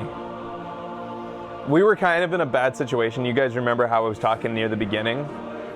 We were already in a really bad situation going in, and if we were able to pull that out, like, it would have been nice, but frankly, he kicked too much ass. Like, I mean, he kicked too much ass. once the other civilizations saw the weakness, since I lost those units, they were all going to just swallow me up. I was surrounded by that's actually one of the worst starts I've ever had. I'm surprised we did so well. If I'd gotten some momentum at the beginning and they didn't build up their army good enough, I might have been able to get some steamrolling momentum going. But, you know, my biggest mistake was I should have just concentrated on an army. I should have just kept on building more units and just never stopped. Who do you guys want to play as? Let's do one more. Who would you like to do? That guy was an expansionist. Maybe we should play as Egypt. I like. America's not good to play as on Deity. All of his benefits come from late game, and he's just really difficult. You guys want to be Russia?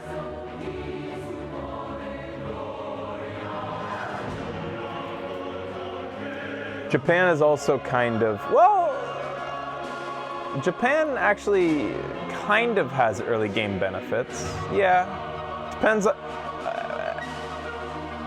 For Japan, you have to get really lucky where you found your cities. You have to, like, your starting roll. Here, yeah, let's try Japan. I don't know.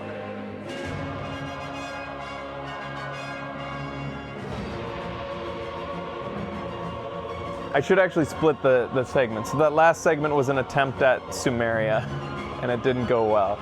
All right.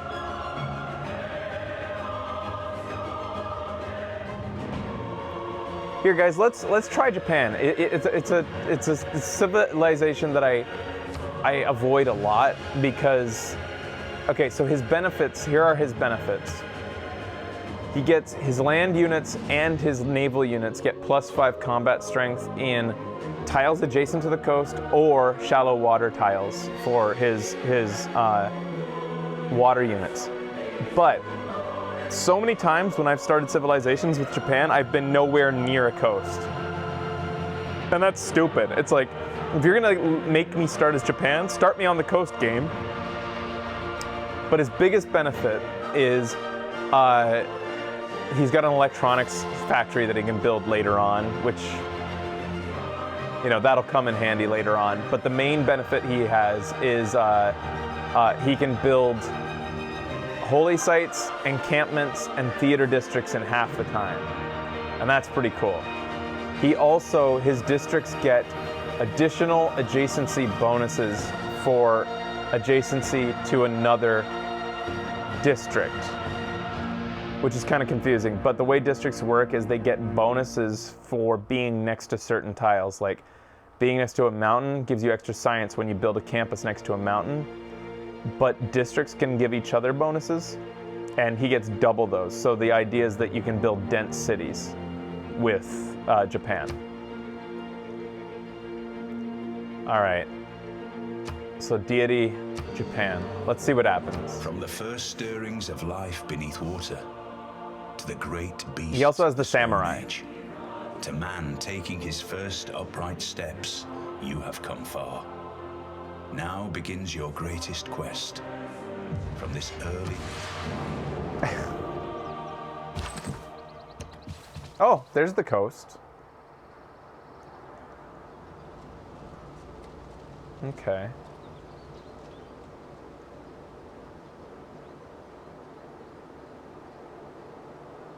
Let me see tile yields. So by default, they don't put on tile yields what the tiles give you. So, I'm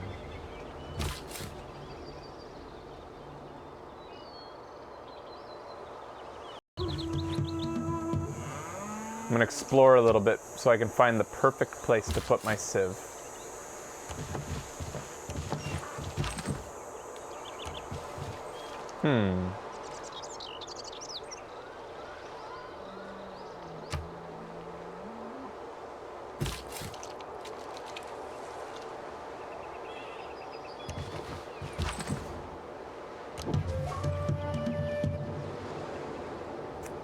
It's not great. There's lots of production down here, that's nice.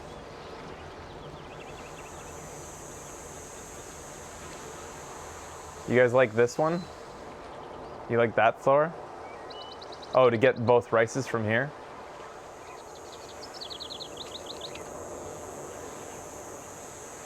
If accessing both rices is all I care about, then I should found it right on the fresh water then. So that I can just branch out and get the rices, and then I can also reach the coast eventually. So every city can reach out up to 3 tiles away from itself. So that's kind of what you're keeping in mind as you found a city, is what it can reach over time. Yeah, I think maybe... So you might be, I'm probably giving a lot of people anxiety not founding my city right off the bat. It's like, oh, the deity, it doesn't matter.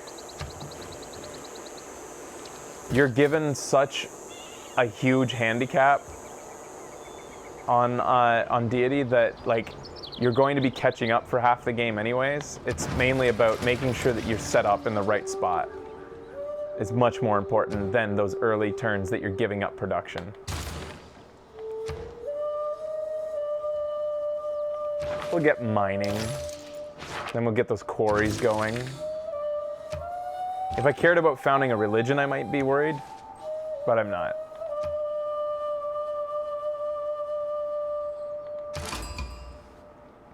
Oh, did I get to him first? I did. And they just want a trade route, and they'll give me an extra envoy. This is a military civilization, so it just gives me +2 production towards military units when producing units. So right now, that's actually a really big bonus, because now I can build a couple warriors with extra production bonus points. So that warrior, I think, would have taken 6 turns. Now it's only going to take 4. That's pretty good.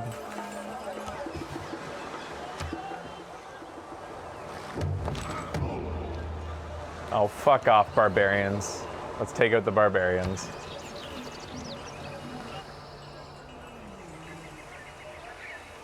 Best is to settle on a hill luxury so you can get gold, production, and food. Wait a minute. So Thor, if I settle on a luxury, I get the luxury, the bonuses from that tile? Like, I thought that settling your city on top of a tile erased the things that was on that tile.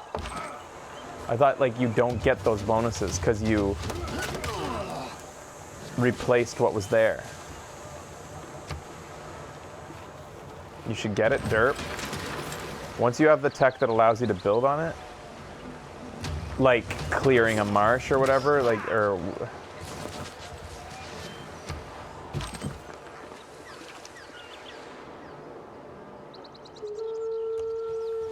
Hey, if I'm getting +2 production for building units, does a settler count as a unit? Because I should build a settler right now. I'm already running up against a little bit of growth stagnation, so...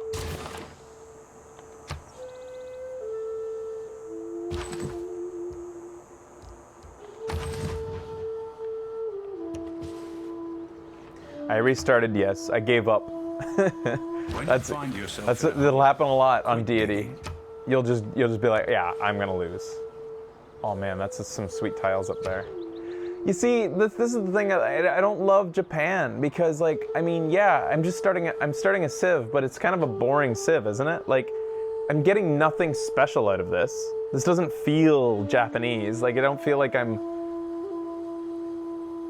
there's nothing special about what I'm doing right now. This is boring. Yeah, I'm gonna play a different one.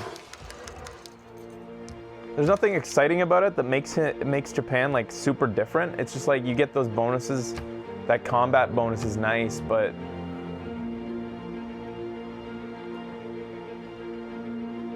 you guys want the Dutch? Which one is the Dutch?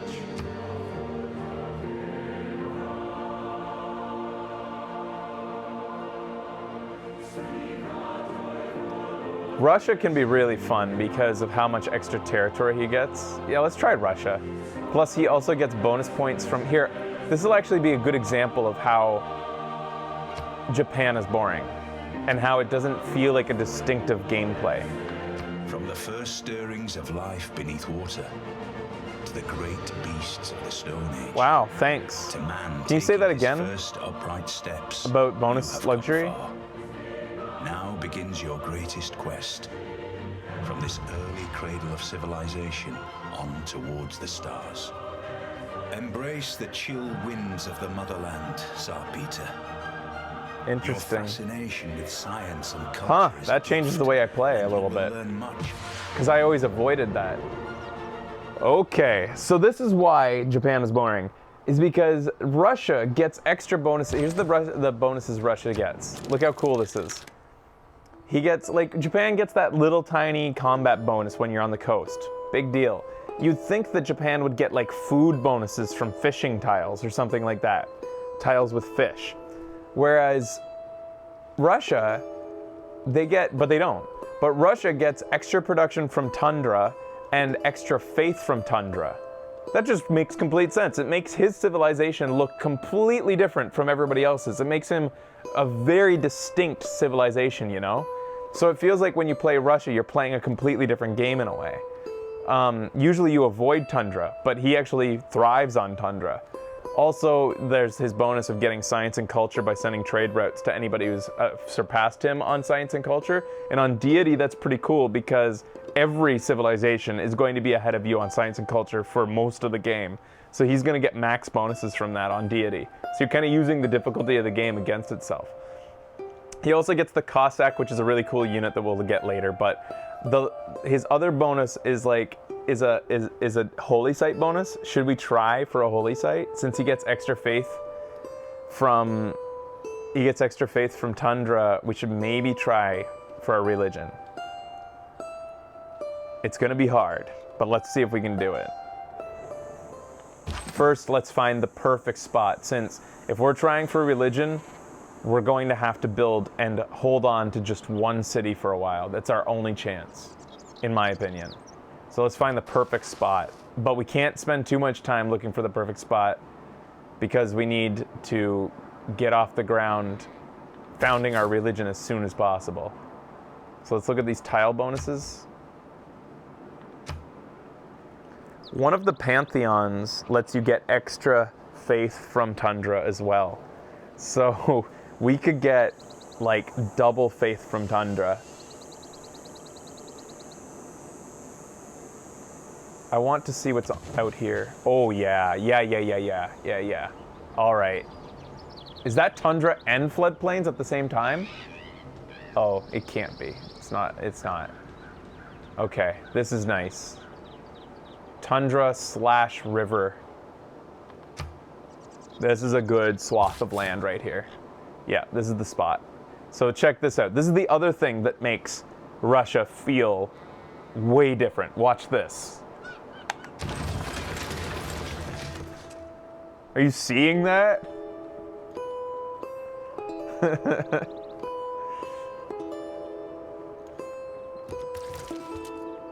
Russia gets an extra like 4 or 6 tiles or something like that when they found a city. So the way tiles work, this is something I didn't explain earlier. The way that your territory works, and I don't know where the readout is for this. I knew where it was in Civilization 5, but it's culture. Culture determines how much territory you get. So by default, you get all the tiles surrounding your city, and then your territory grows by 1 tile. Does anybody just know? I don't want to go through the Civilopedia.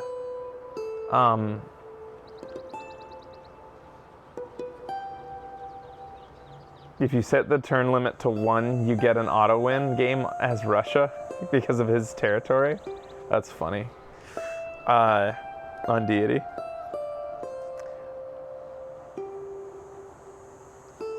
Anyways, so the way that territory growth works is how much culture you're generating. And so in the past, I could look up how often, like when my next expansion was going to happen. Not only that, but I could see which territory grows automatically and the game decides which tile to grab. And I remember in the past, I could actually see, 'cause so far you guys seen me buying tiles, right? But you can buy tiles or, like, no doubt this will be the next tile that the game will grab because it's the most valuable. But Yeah, in the past you could actually see when the next turn that it would grow. The reason you can't control it is because the idea is that culture is something you can't control. That's the idea, is that it grows organically, so it's a thing that you have no control over as a leader. All right, I'm gonna build, okay, so we're going for a religion so that we can exploit his extra faith that he's able to generate. So, it would be prudent to build, I need at least one warrior. That's a definite. I need one more warrior, that's for sure. So let's build a warrior. And then let's go straight for astrology, so that we can build a holy site. Yeah, really. No, we are working a tundra tile. I think we're working the, right now we are working on our luxury furs. So we're getting one production, which kind of sucks that we only have one production right now. Look how cute the foxes are. One production, 2 food, and 1 gold. I would, as soon as we grow, we'll be able to get this one as well, which will increase our production. Oh, actually this one. Yeah, I don't want that. No, we want the faith. Fuck, what's better right now? If I go for this tile. Oh, the city doesn't grow any faster if I go for that tile. That's weird. You'd think it, oh, because it's still the same amount of food. But I get my warrior in 1 less turn. No, I think it's better off going for that. Collecting the faith. Because I wouldn't get any faith from up there, and I want to get to my Pantheon as fast as I can.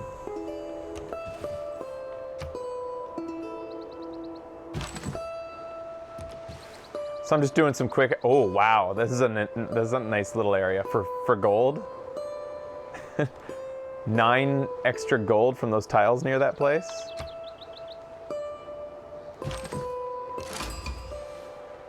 Okay, Buenos Aires. Oh, that's a great one to get. And we're the first ones to meet them. So they're giving us 1 extra production. And they want, what do they want? Eureka for astrology. Oh, the likelihood I'm gonna find a natural wonder is low. But we'll see. So they're giving me an extra production right now. And that's a really good civilization to meet early on. 2 extra production in the capital. But only for wonders, buildings, and districts. But still, that's pretty awesome.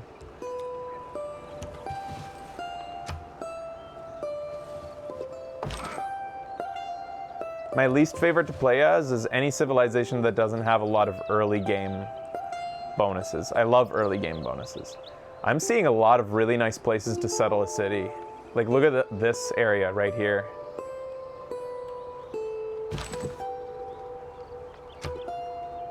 Look at all those tile, like those are some valuable tiles, shit. All right, we can't explore anymore. I have to go take out the barbarians. You do not want barbarians to get on a roll on deity difficulty. If they get on a roll, you are in trouble. I don't want to build a settler yet, do I? Maybe I do. We have 8 turns before astrology is discovered. And it'll take 11 turns to build a settler. How many turns will it, if I press this button here, any one of these buttons along here tells the city what to concentrate on, and I'm gonna tell it to concentrate on production. 10 turns, but 20 turns till city growth. That's not an acceptable trade-off. 1 less turn to build my settler, but double the time to grow.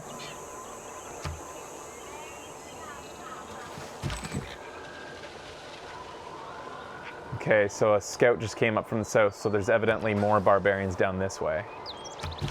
One of the downsides to being Russia and concentrating on tundra, being at the southern tip or the northern tip of the game, is that barbarians will set up shop in the snow. And because you don't want to settle any cities in the snow, because these tiles are useless, you will end up having barbarians for almost the whole game constantly resettling and coming after you. Whereas in any other part of the game, you'll be able to settle all the lands and the barbarians will just eventually stop coming because they won't have any place to start. But when you're at the southern tip of the world, they're constantly going to be starting new encampments down in the snow. And it's a little bit of a chore getting rid of them all the time.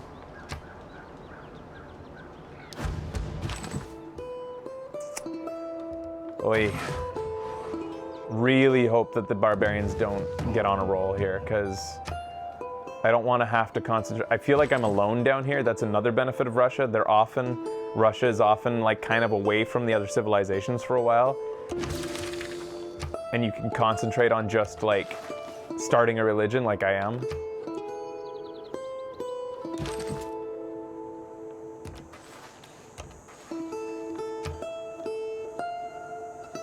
At his best, man is the... The barbarians always start with spearmen, I thought.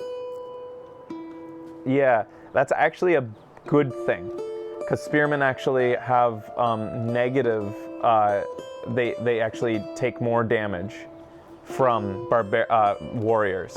Warriors do more damage to anti-cavalry units. All right, so I got my bonus now against spearmen, and I've got 1 extra faith. You know what? We're already developing faith. We don't need any more. We're just going to concentrate on production. So I'm going to get urban planning instead of God King as my early economic policy. Let's move towards foreign trade or craftsmanship. Neither really matters. I'll go foreign trade.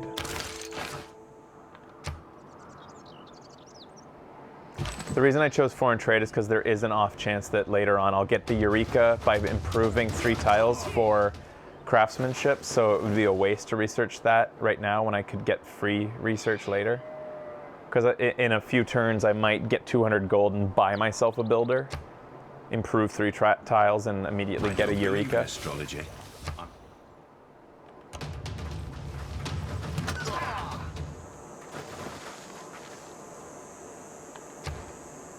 So I like to concentrate on these first early game because they don't have any Eurekas for them, so it doesn't feel like I'm wasting any time by researching them. And I know that we have furs nearby, so let's research camps.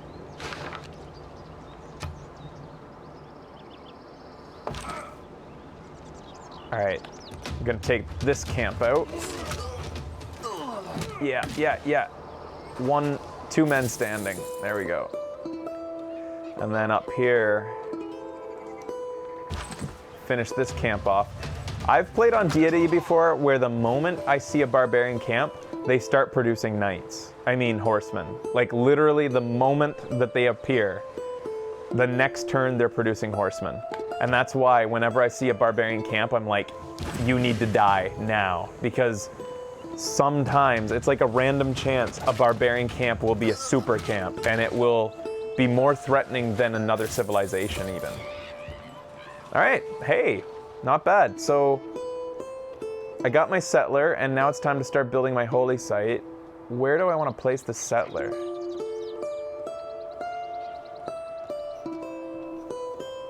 The game wants me to go over here. Let's see what's over there, because I think the best tiles are up here.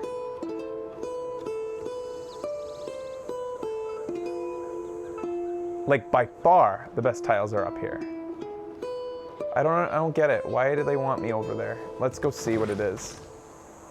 Like it's more tundra, which will get me more faith for sure, but okay, you might be tempted to build the Stonehenge, but don't. You will not make it there in time. You will not build the Stonehenge in time.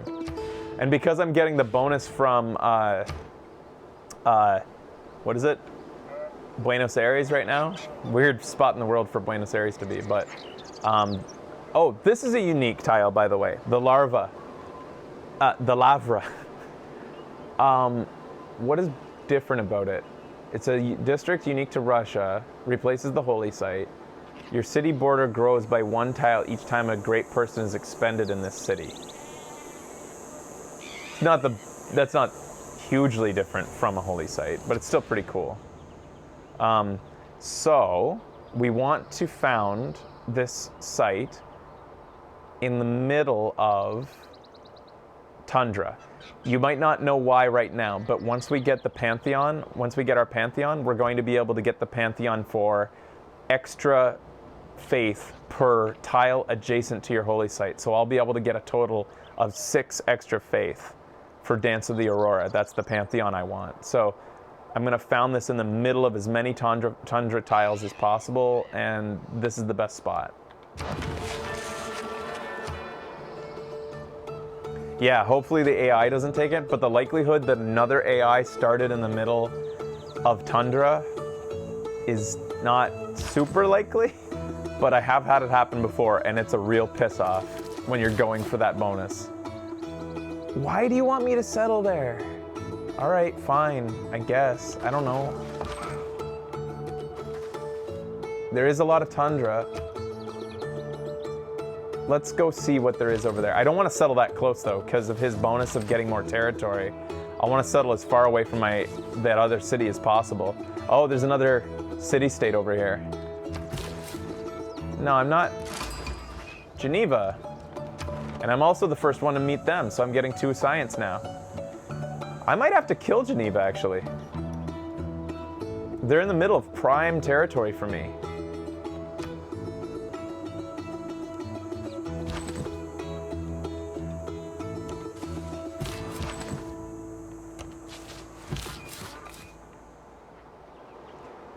Knowing that, wow, they want me down here in the middle of snow. I don't understand the game's choices. That doesn't make any sense.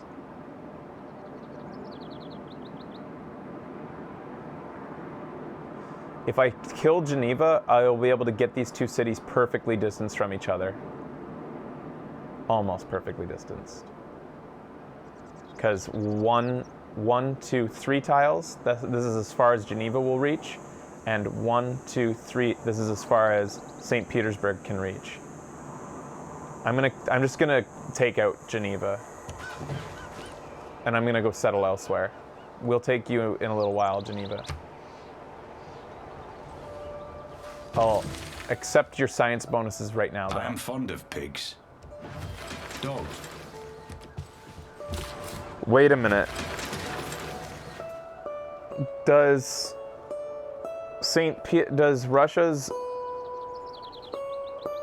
Russia's science and culture bonuses come from going to sending trade routes to city-states as well? Or is it only to other civilizations?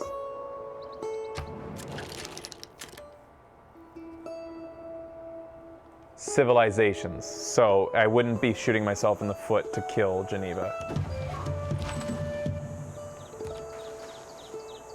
Yeah, I have to kill Geneva. I have no choice, really. They're in too prime a spot for me to not take them out. I gotta do it early, though, if I want to do it. So we better get archers off the ground and send a bunch of archers after them. I don't think I need to build a shrine, actually. Shrines give you great, oh no, I do, because, so the way to found a religion, you must get a great prophet, and the only way to get a great prophet is by attracting one to your civilization, by building a shrine, and a shrine produces 1 great prophet point per turn. You can go into the great person icon here to see how each civilization is progressing towards a great prophet. There are only 4 possible in the world. Stonehenge gives you an automatic great prophet, which gets you an automatic religion. So you have to consider that 1 great prophet is already going to be taken, leaving you with 3. So you're up against these other civilizations to get towards a great prophet. You could also buy one outright with faith for 750 faith. I think even with my bonuses, that's unlikely. But we've got 1 civilization I haven't met is producing 2 great prophet points to turn already. Another one's producing 1, another one's producing 1. So if I build a shrine, I'll be on my way to keeping up with them. Some policies also give you bonus prophet points, yeah. But because I don't have a wildcard policy, I don't think I'll be able to enact one of those policies in time. I'm kind of taking a bit of a risk sending my settlers out like this, but it's a gamble, yeah. Let's just hope I don't see any barbarians on the way. Yep, Stonehenge is complete. There was no way I was gonna get Stonehenge. Dance of the Aurora! So Greece actually has a better chance of getting a religion if they make their way towards that particular policy right away. Now producing 7 faith per turn instead of 1. I should... Mysticism. So... I shouldn't have been stubborn. I should just go found a city there. Because I need the tile bonuses. I need more faith. I will let you get a 2 extra great profit points per turn, but because I have no slot to put it in my government, it wouldn't do me any good. Greece starts with a wild card slot that lets them get. You can easily share this territory still.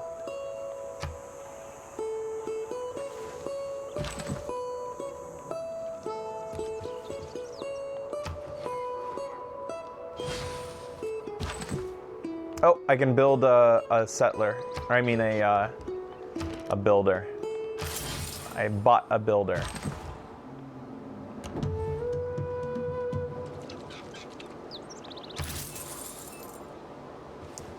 All right. Take these guys out. With the money I get from this barbarian tribe and this other village I just found, I might be able to buy another builder pretty soon. All right, let's, I guess, or should I found it down here?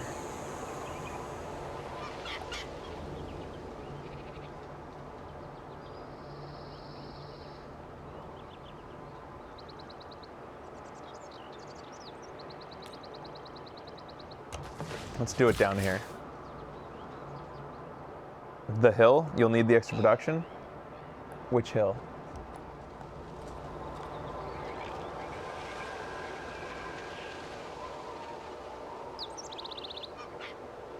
Up here? You want it there? That makes sense. Yeah, that makes sense. Now that I know that those hills give you free production, I never knew that.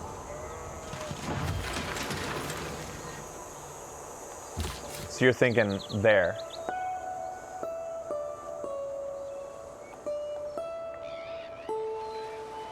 Or there. There.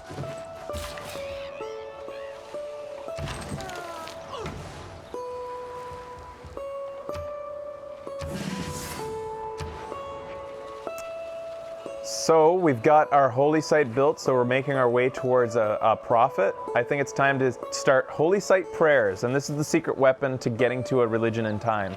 Because as you can see from the Great People readout, I'm getting 2 great profit points per turn because I guess 1 for a shrine and 1 for a holy site. But I'm still like, I'm neck and neck with 1 civ and 1 is beating me. And then 1, there's already a religion been founded, right? Because, oh, there hasn't been? But somebody completed Stonehenge. How come they haven't founded that religion yet? That doesn't make any sense. Anyways, Holy Site Prayers allows you to use your production in your civ towards just praying, basically. They're going to sit, instead of doing anything, they're going to just pray. And that's going to get us a profit quicker. It doesn't say how many points. Does anybody know how much Holy Site Prayers gets you? In terms of points towards...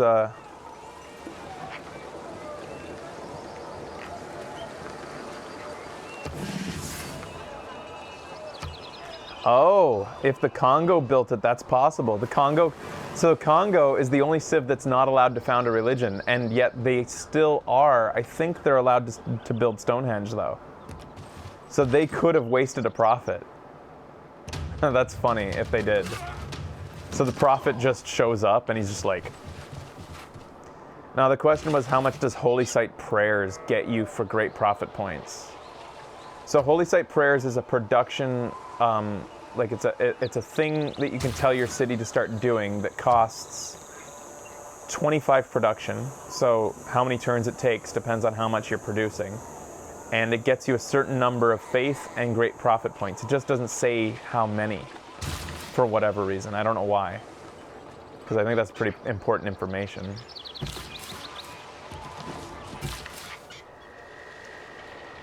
What else do I want to do here? Maybe we'll build a farm.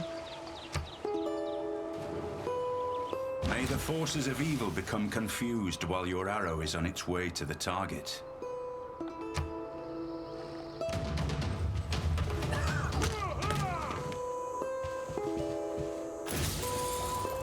Earns faith and great profit points by 15% of the production used. Okay, so... But it's the same amount of production used no matter what, because it's 25, so... That's weird. Why wouldn't they just say 15, what's 15% of 25? 3.3, kind of. Oh, production might increase after every time? Okay. That's possible. We'll see once I've finished.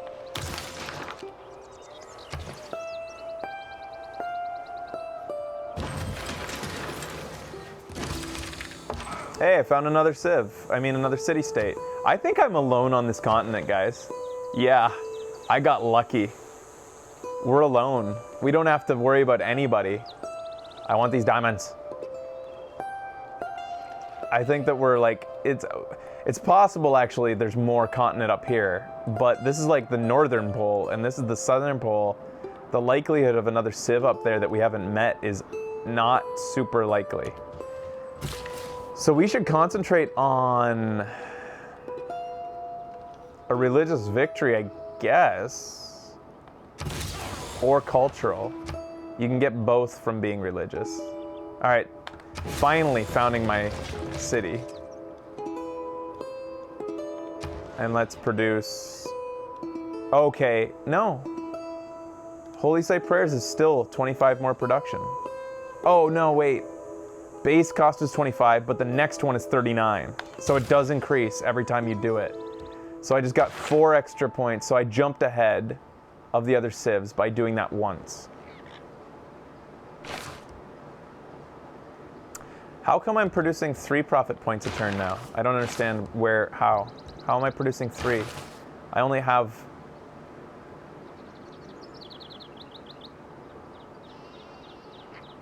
That's weird.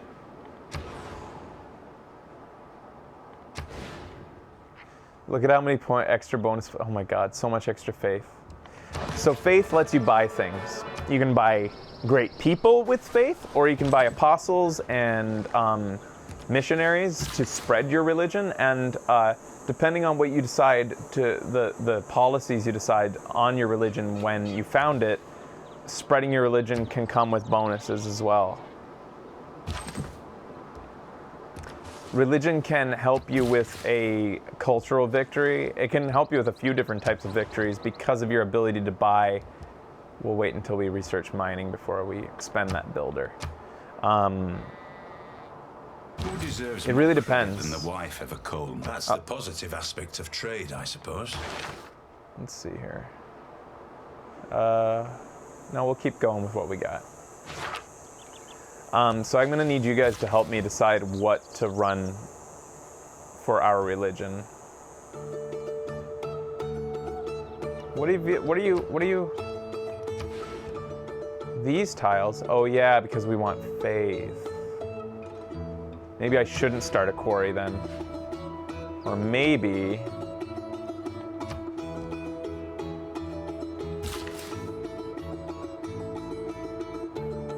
Can I build a farm on Tundra? I don't think I can.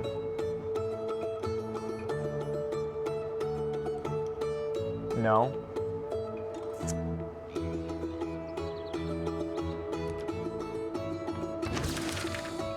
We'll get a quarry going.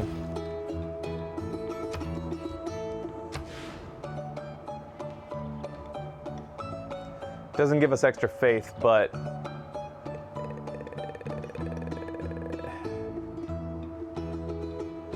it gets us a Eureka for getting towards masonry, so I needed to do that eventually.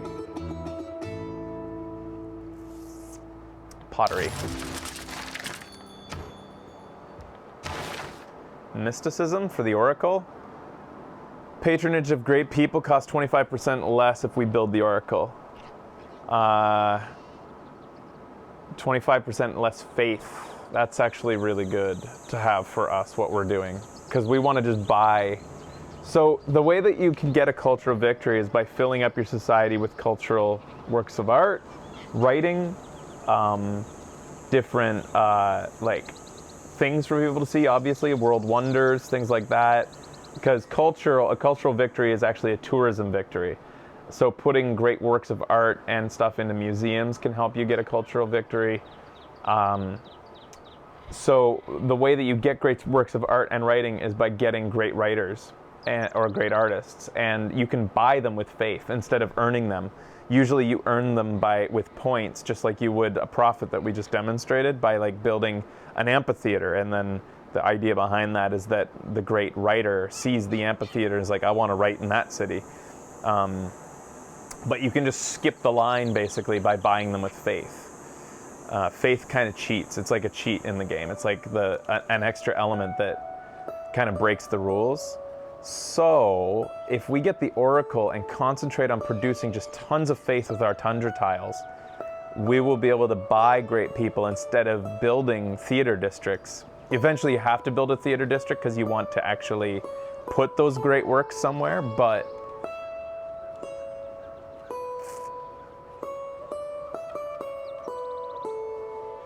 districts in the city also produce +2 great person points of their type.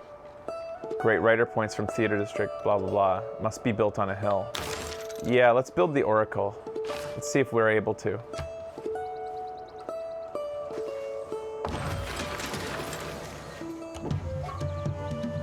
I think we're alone on this continent, and that's just so lucky. How are we doing in the race? Do we need to do Holy Site prayers again? No, we're about to get our prophet next turn. So we did it. We concentrated on religion. We were lucky enough to be alone on the continent, so we didn't have to concentrate on an army, and we were able to beat out the deity opponents to a religion. So here we go, recruiting a prophet, and here's the prophet down here. What's his name? Does he get a name? John the Baptist. And we will found a religion. And so, as history foretold, John the Baptist founded the religion of Buddhism. So first, you choose your core belief. We can have it so that shrines and temples provide extra food to their intrinsic faith output. So that would like produce a shit ton of food for us because, oh no, it's only shrines and temples that are producing it for their faith output. So the bonus we're getting from the Tundra tiles would not equal food, would it? Do you guys know whether that happens or not? Because if it did, that'd be insane. That would be an insane amount of food coming from our our temples. Reliquaries make it so that relics have triple the yield of faith and tourism. I loved that one. That's what made my Congo run so powerful, but that was just because I was lucky that the Chinese spread that religion to me. Work ethic, extra production for each follower, that would be concentrating on spreading our religion so that we get more production. We don't have a lot of people to spread it to early game. We've only got we've just got a few city-states. You can spread it within your own, within your own cities. That kind of can compound and make you a major producer. Jesuit in education may purchase campuses and theater districts with faith. Meh. Shrines and temples provide 1 extra housing. Meh. Amenities in cities with 2 specialty districts. Meh. So I would say we concentrate on work ethic or reliquaries. What do you guys think?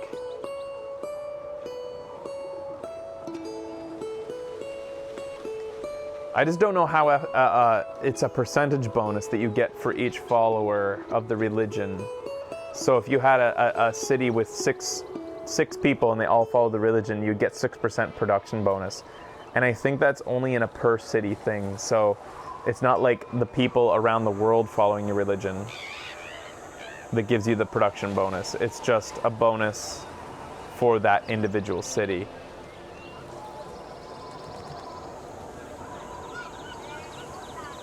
I think I'm gonna go for reliquaries. Just gives me the upper hand, and mainly because it makes it so that nobody else in the world can have reliquaries also, which is nice. And if I have reliquaries, then I probably want to concentrate on where can you put relics, guys? Where can they be housed? Can they be housed in a cathedral? It says cathedrals have a slot for religious art. Does a relic get to be sat in a cathedral? Religious art is different. So where can you put relics? Only in museums? Or in the palace?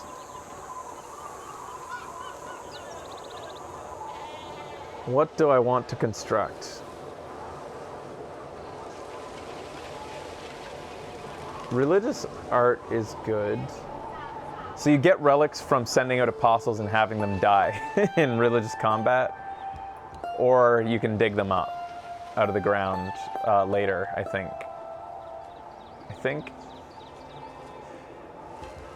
Extra gold for each city following this religion? Nah. Faith for every other... oh, the other thing is, I think on deity, I think that the other civilizations are really, really just like their units. I think their apostles are much stronger, so the likelihood I'm going to win in religious combat is low. So a religious victory is unlikely, I think. I think better is just concentrate on creating a core religion that just turtles and stays very strong here and produces a lot of faith. So I want lots of faith and lots of tourism. I'm using my religion as a leverage to buy great people. Holy sites and theater districts produce faith and culture respectively. Nah. I want something that's really based on +2 for every city following this religion in other civilizations. 2 extra faith isn't very good when you consider I'm getting 7 faith per holy site right now. That's pittance.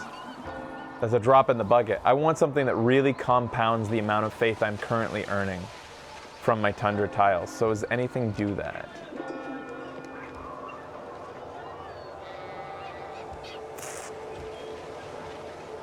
Remember, these are buildings you can buy with faith. 2.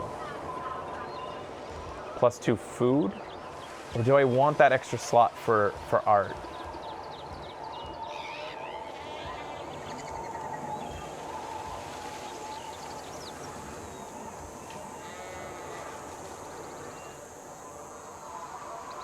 Type bonuses from city-states following your religion are 50% more powerful. We've got 3 city-states near us. Nah, that's not that great.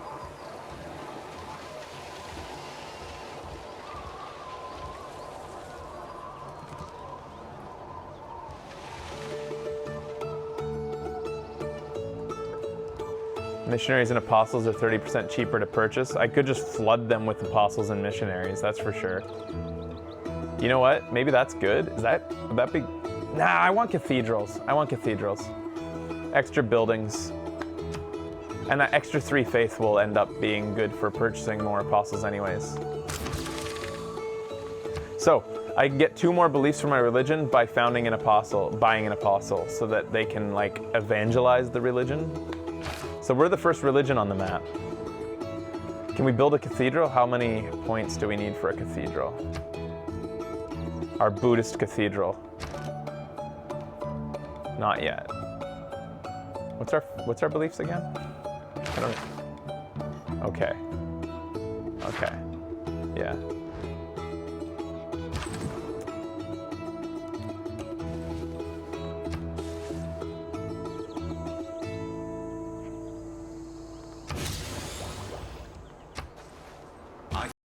clay must feel Somebody's happy been at the defeated good in the potter's world. hand.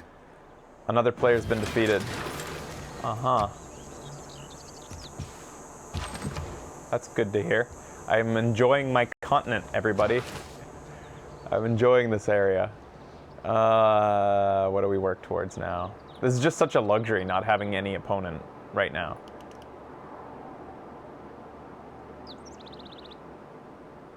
Should we start working on science? We haven't met another civilization, so writing's going to take a little bit to research. Let's build a granary, I guess? It just feels like cheating when you don't have any opponents. We need science, so let's send Geneva a trade route.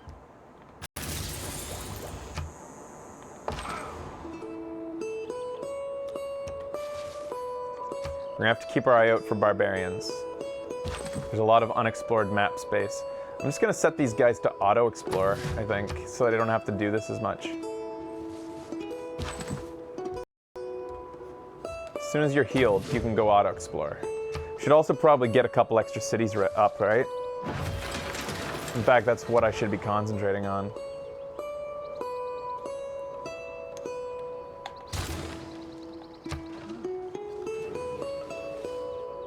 Mysticism is the mistake of it. I'm gonna have to kill Geneva eventually. I don't really have a choice, I feel.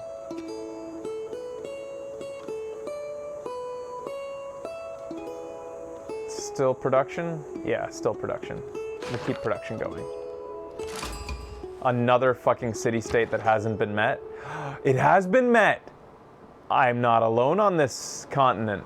Or that they may have been met by a boat.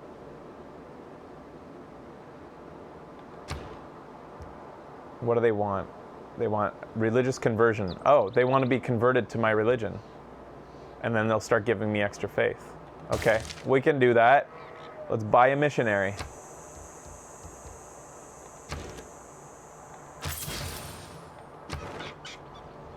Oh. Well. Send them there. بفضل Uh-oh. الله الواحد الأحد القوي المنتصر الدائم الذي لا ينتهي ملكه أرسل إليك تحياتي يا صديقي. He also tends to try to go for religion. I'm not gonna tell you where my capital is. You don't get to know. Writing means sharing. It's part of the human condition to want to share things. Thoughts, ideas.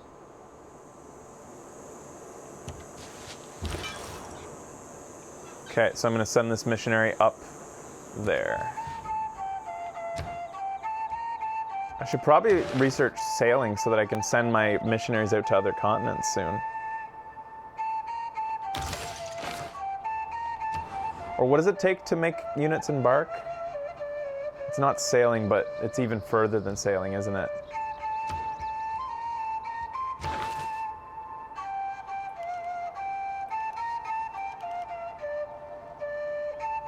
Cartography, yeah.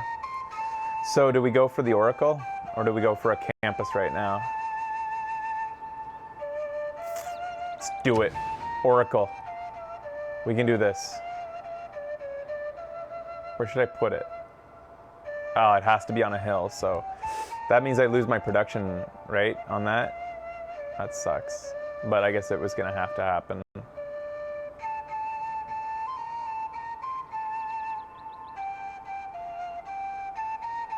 Yeah. I'm gonna buy Kazan, builder. Or should I wait and buy a settler for 400? No, that'll take too long.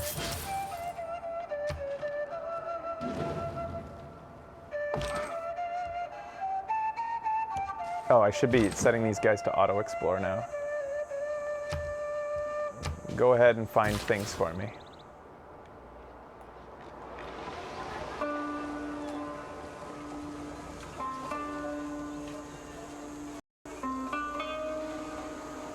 Woof. There's nothing I can do over here. Shit. I bought a builder even though he can't do anything. I'm not gonna mine a snow tile, that's just a waste. Vessels large may venture more, but I basically only founded that city to earn faith faster.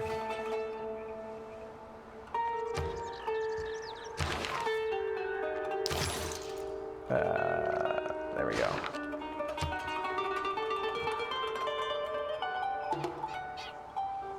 You want to cut down forests in St. Petersburg? That'll get me my oracle faster, that's true.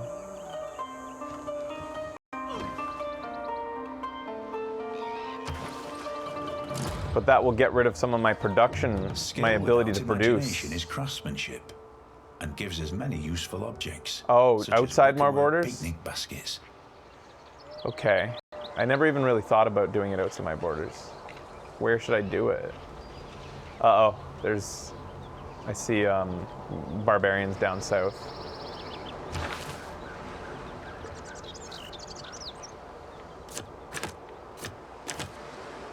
I'm doing that so that I can produce myself a couple archers to send down to those barbarians. In fact, I'm going to change my production right now to archer. Oh, somebody built the oracle. Oh, that would have been sweet to have.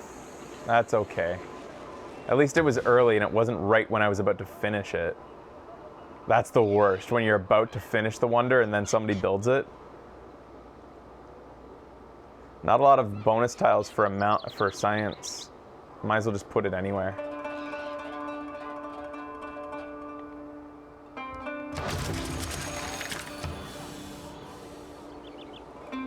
Man, I'm getting hungry.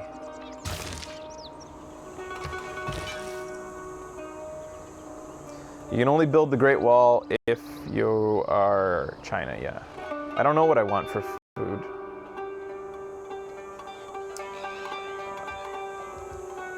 Spreading my religion to candy. Breakfast wrap would be good, I think.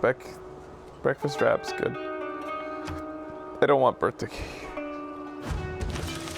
I don't want to get fatter on my birthday. I got an envoy with candy because I converted them to Buddhism.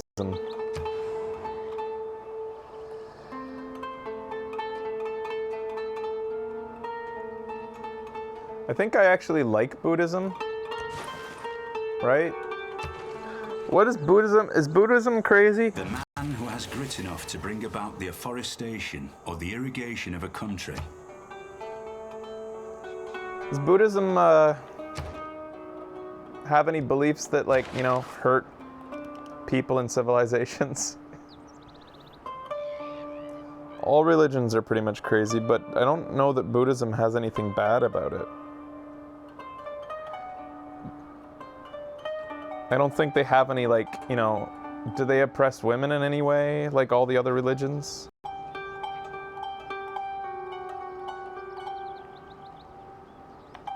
Is there any policies in Buddhism that's anti-science, like so many other religions?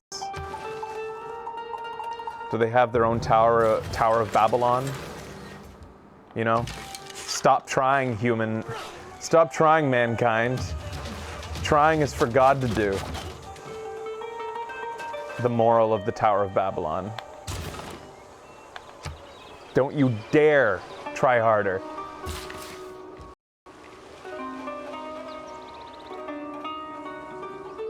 Unless, of course, the church tells you to do it.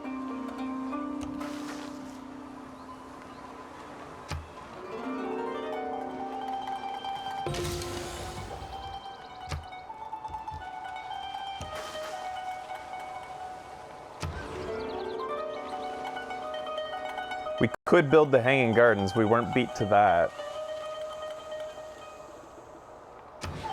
All right, we'll attempt the Hanging Gardens with our capital.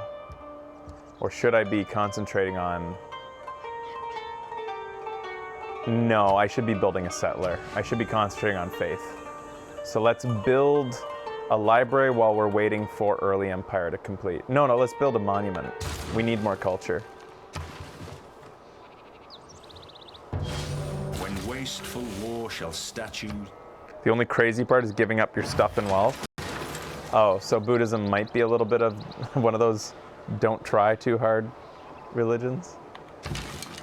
They're coming.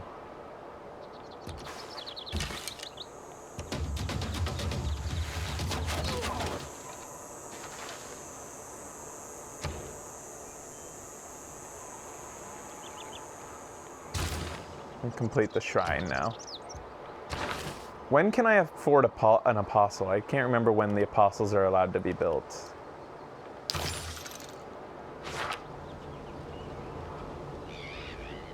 Let's see. We have 363 faith now. Cathedral can be built with 340, but it requires a temple, which requires what? How do you get a temple? I do religion so rarely that I don't remember how I'm supposed to do everything and in what order. I want early empire first, but then how do you build temples? Theology. Okay. All right. لن أقبل بتدنيس الأرض. سيعاقبك الله على كفرك. Go to hell.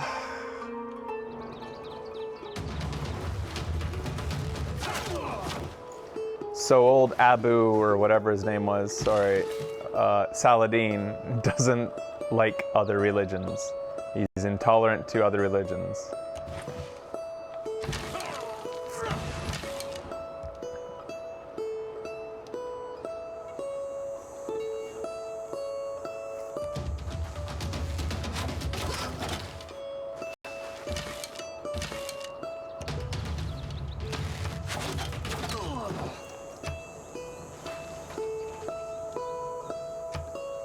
If I were to subscribe to any philosophy, it's not a religion, but Taoism appeals to me the most, even though it's impossible for me. I can't do it. But Taoism describes the Frash I want to be. The person I wish I could be, but I will never be. Look back over the past with its changing empires that I like the idea of doing more without trying as hard.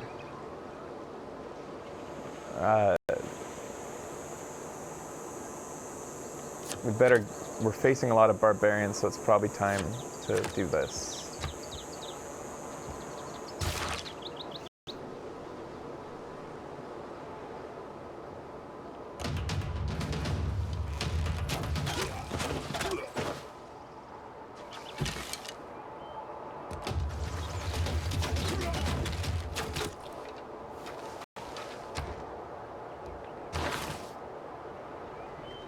I guess we'll go straight to theology so that we can start evangelizing our religion and really rolling on that and spending our faith properly. So how close are we to buying a great person with faith? We can get a great engine. No, we can't get a great engineer. That's a lot of money. We can get a great general, maybe with faith. We could also get a great scientist soon with faith. Probably before this person can get him legitimately. Oh, we could get a great writer right now. Nobody's got the first great writer. Although I'm about to get it legit, so I should probably just wait.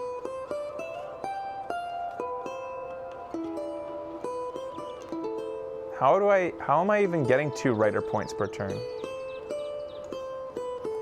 I don't understand that.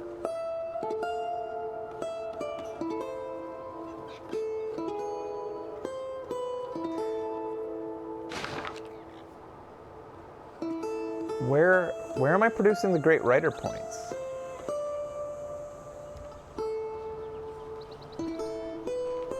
Because I haven't built a theater district yet.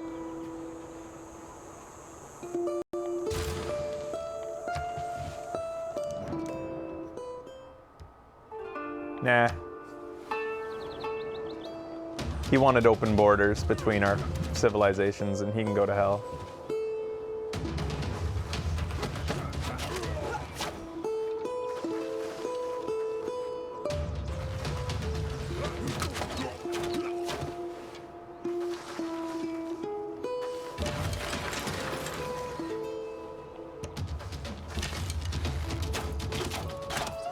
We can hold the fort for a little bit, but we're gonna have to take out this barbarian camp soon because it's getting real uppity.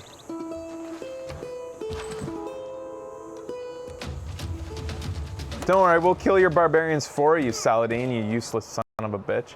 All right, I don't want him spreading south. I want this whole continent to myself, so I do need to spread out soon with my civilization.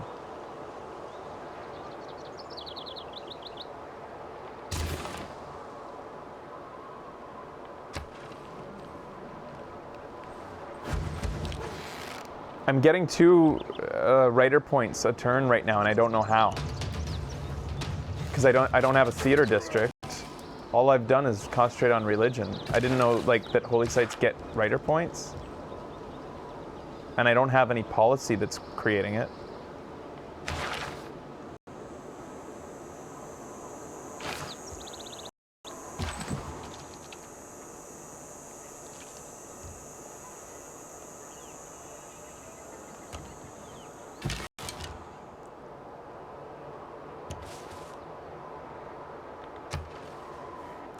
I'll check my city, see what the details say.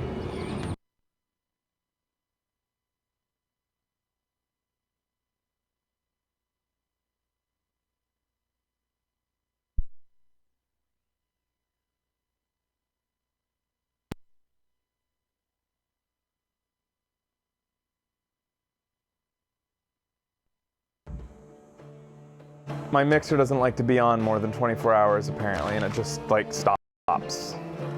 They didn't design it.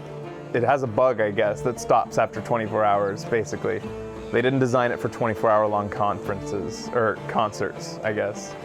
Audio professionals, they never thought would leave it on. It'd be pretty terrible if it went down in the middle of like a performance or something, because the audio engineers set up the night before and then the next day left it on and it just conked out. Such is what you get from professional equipment.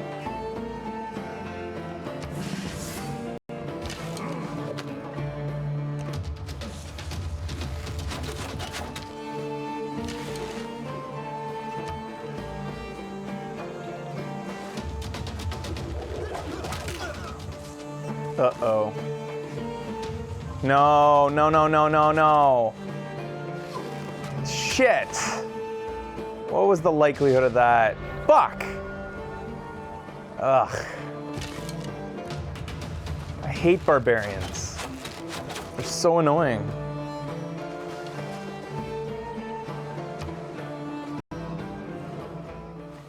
Fuck off. I'm not taking your delegation.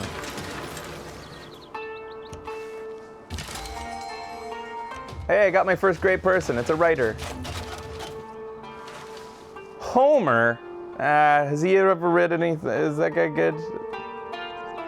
Is his stuff any? On the side, Becky, thank you. Fine. The Odyssey. Maybe somebody will rent it.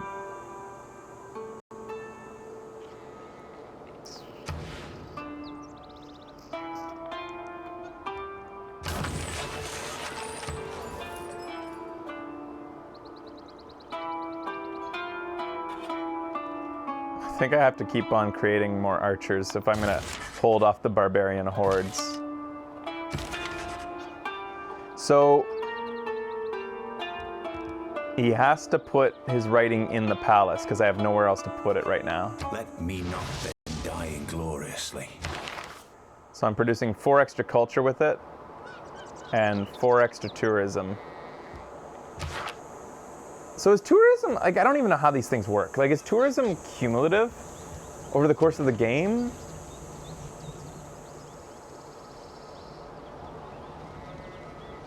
I'm producing 12 per turn.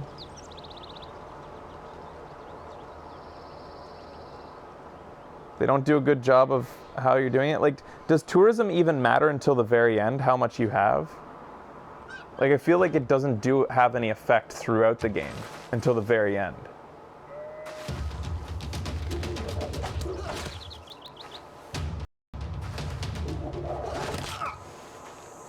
Oh my god, fuck off, barbarians. Oh my god, they keep producing. So no other place to put my great works of writing, so I have to sleep, put Homer to sleep until we have a library to put his work in. But I've got so many ideas. Sorry, we haven't built a library yet.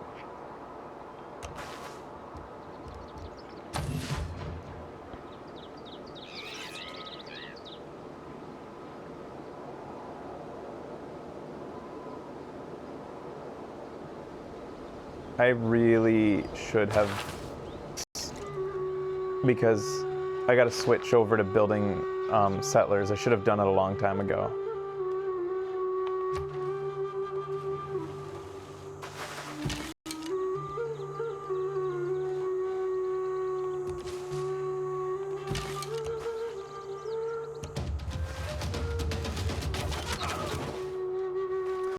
These barbarians are about to come to my capital and burn my fucking tiles. God damn it. I'm glad I brought my warriors home. Or that they came home by themselves. Oh, you're just such a nuisance. You're not even playing the game, warriors.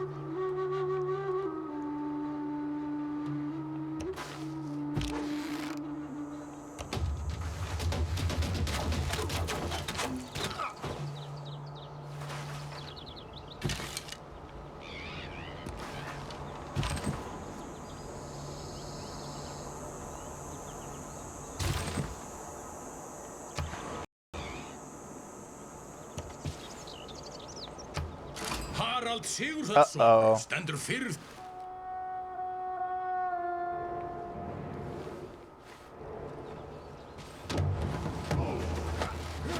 You need to get more tourism than any other civ's cultural output, and then you earn tourists from them at a rate based on how much more tourism than their culture you have.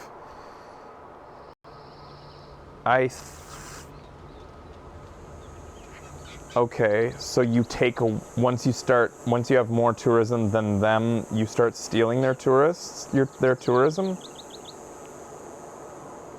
Once you have more tourism than they have culture, you start taking their tourism away? Like an attrition sort of thing? I do know that you win when you have more tourism than all the other civilizations combined. So you get their tourism points.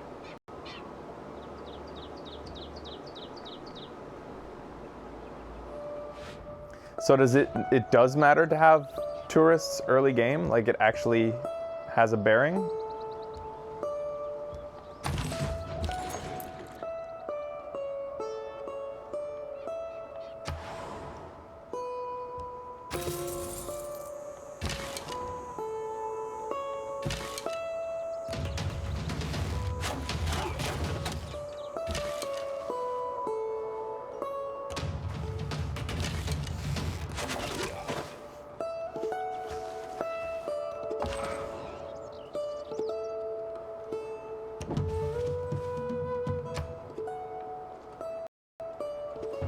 It is equally important to...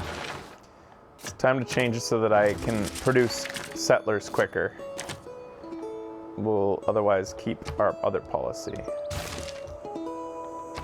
And we'll move again towards theology.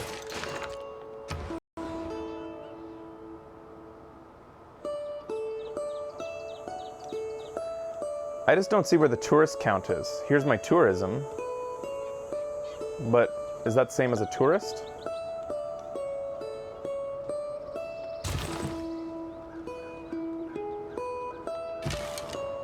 It's on the victory progress screen. So it doesn't say tourists though.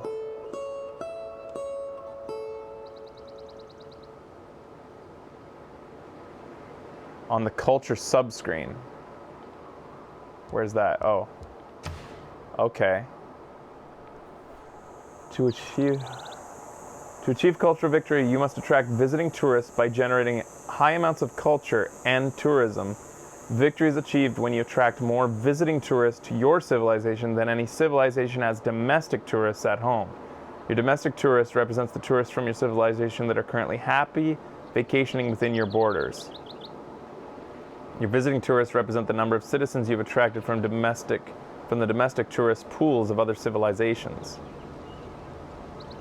So right now,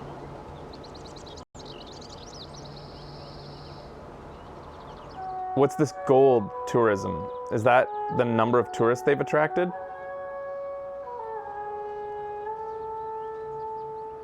Domestic tourists.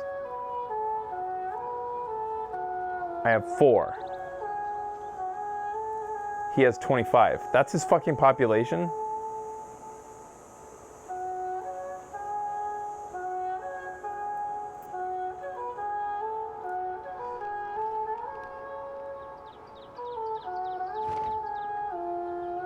Yes, sadly. Holy fuck. I have a population of 6 right now. I really need to spread my civilization out to grow my civ.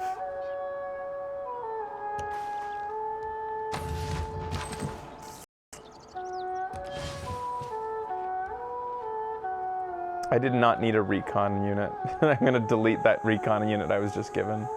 I don't need it. I'll get gold from it. There we go. Maybe I'll get another builder soon.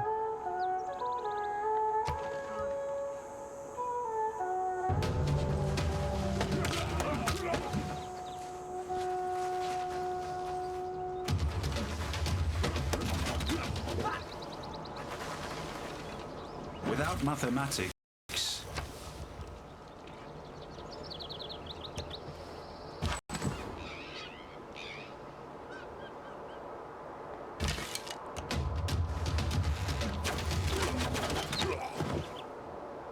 I'm back. I play Civilization 6 every day. I play Civilization 6.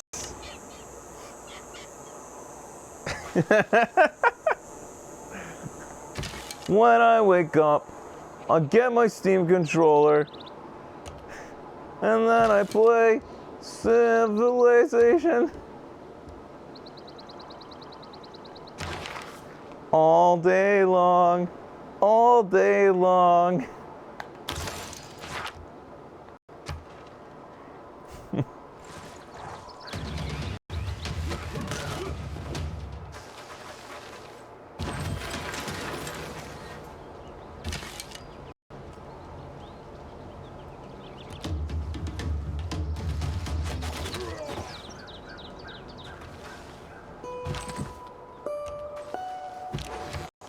I feel that went pretty well.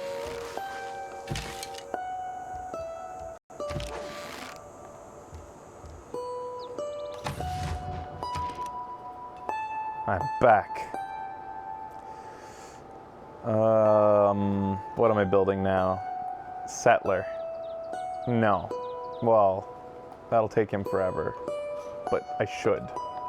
I need to really spread out. Fuck yourself.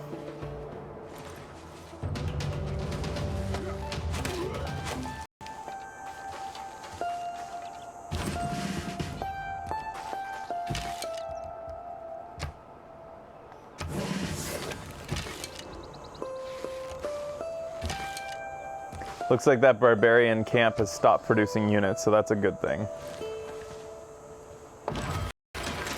Okay, we got our first settler for the first time in a long time. I think I played pretty poorly in the beginning.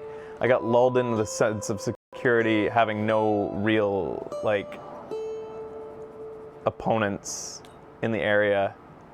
I need these 100 bonuses, so I'm just gonna found another city in the middle of these two, which seems insane, but I want more shrine faith bonuses.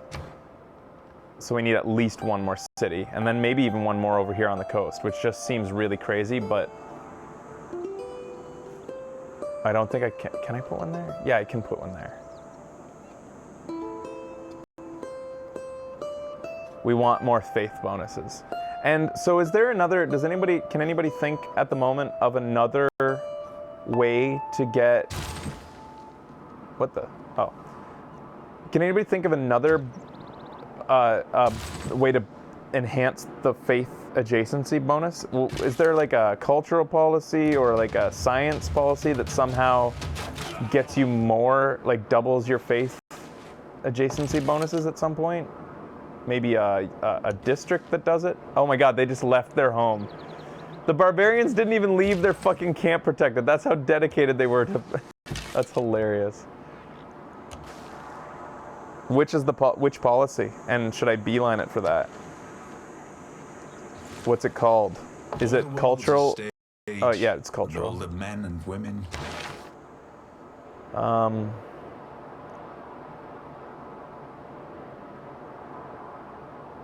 I'm good with this.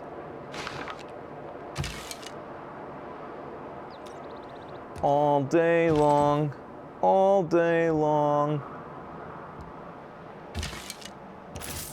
Yeah, sure, Becky. I play Civilization 6 every day. I play Civilization 6.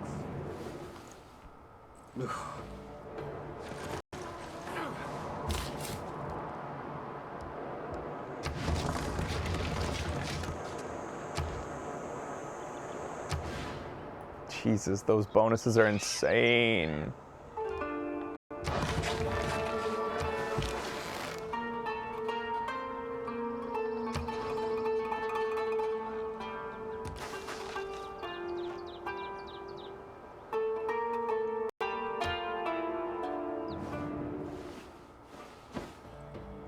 It's said by my people that the house of a tyrant is in ruin. Is a ruin. And I see ruin all around you. Fuck off. Fucking loser. No hour of life is wasted. That is. I should send a civ out there to collect that money.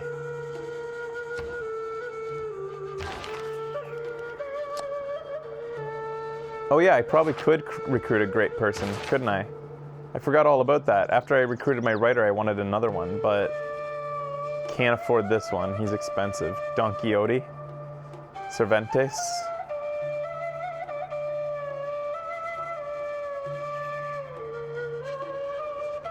I can afford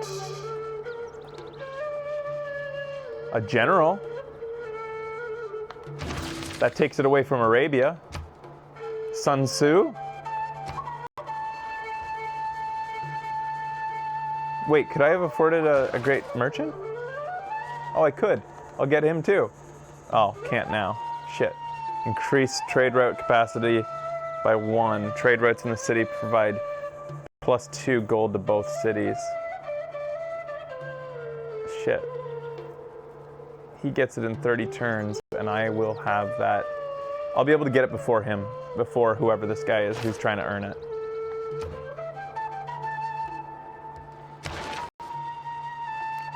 So what's the what policy do I want to enhance my adjacency bonuses?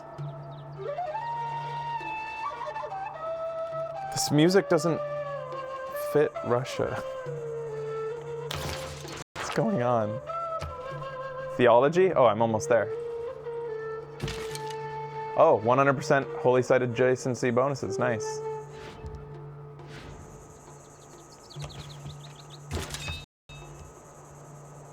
You just go to sleep, Sun Tzu. What do you even do?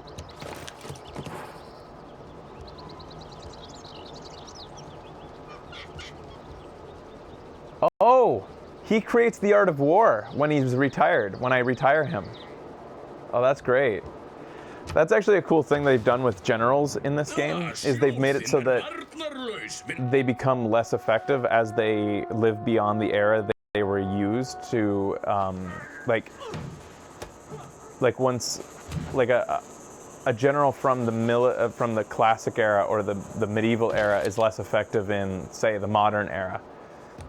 So I think all the generals have like a built-in retire effect when you want to retire them. And Sun Tzu creates the art of war. It's pretty neat.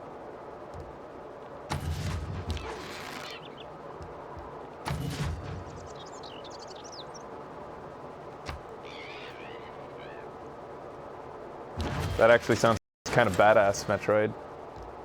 So take that back.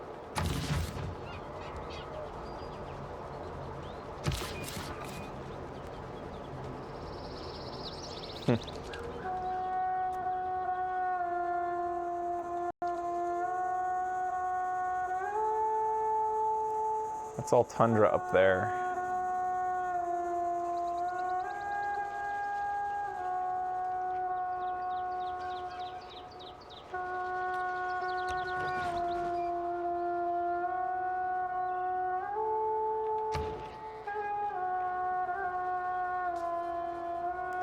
Can I afford cathedrals now?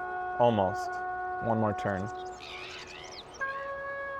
I will create a trader then.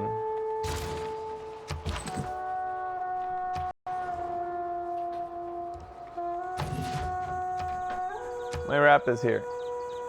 Alright guys, I'm gonna take a break. Have exact religious thinking without Thank you. theology, than exact mushrooms. mensuration and astronomy without mathematics, or exact iron making without chemistry.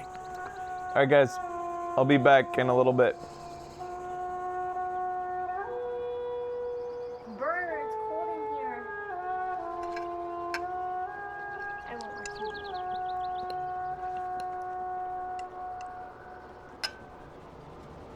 Thank you.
Alright guys, I'm coming back now.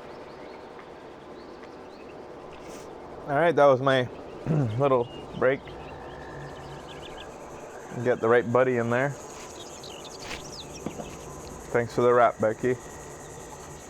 Let's see what we can do with this cakewalk that we've got going here so far. Let's get our 100% adjacency holy site bonuses going now. I should probably, like, I'm not fighting barbarians anymore, so let's get a discount on our standing army since we're actually running out of gold. There we go. All right, 4 extra gold a turn now.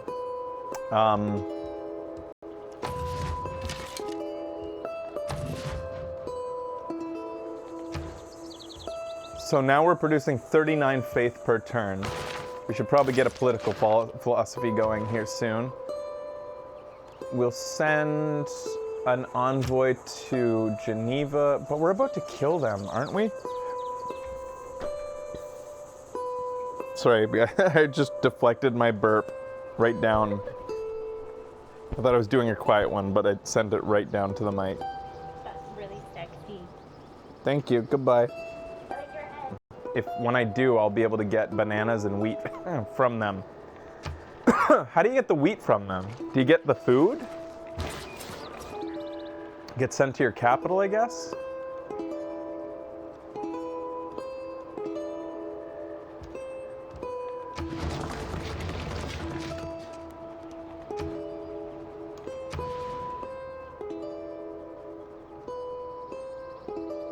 Two, 3, 4, no. I guess it would be right here, but I'd lose this. I would lose, by building a holy site on here, I'd lose my silk. That's probably not worth it, is it? I don't think that's worth it.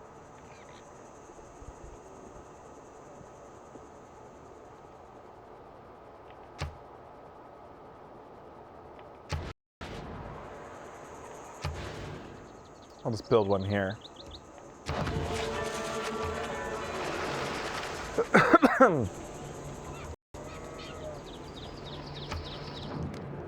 Nope.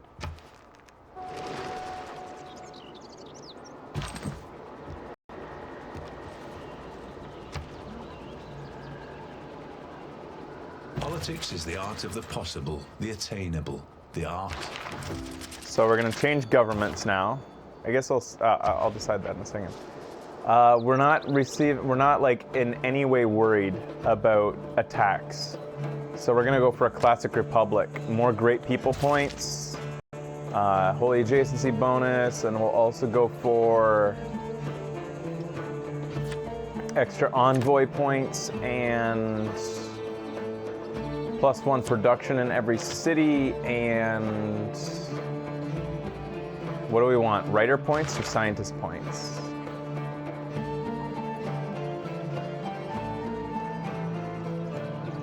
Whoa, somebody's producing 7 writer points a turn right now. Jesus, fuck. Well, we're not catching up with that guy. What the fuck?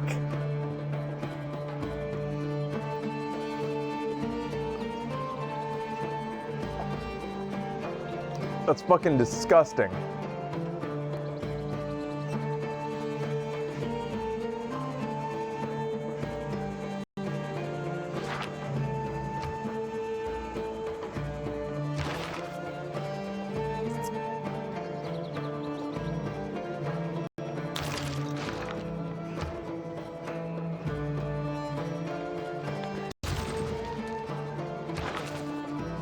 So what do I do?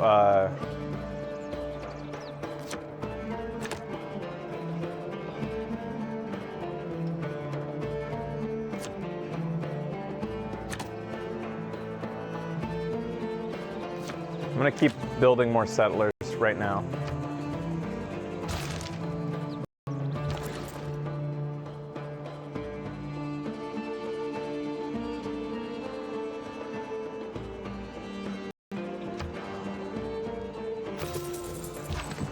Whoa! They got a good army going on out there. So the places where I've settled my cities make very little sense right now. I'll acknowledge that, and that's mainly because I'm just trying to like really concentrate on my holy site adjacency bonuses, because I want to see like if I go full on crazy ass faith production, can I win or like sway the game in my favor from that, doubling down on that. Oh, you can buy ancient walls with faith? That's a big bonus to faith. I didn't know that. That's huge. It only takes 80 faith to build ancient walls. Do you have to have theology to do that? You must have to have theology, because I've never seen that before.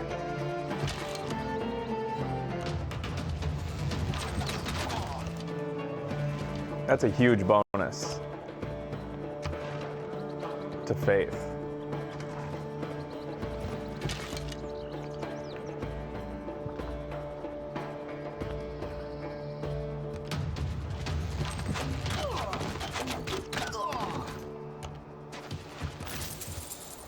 Yeah, you can't buy walls with gold. That's the thing.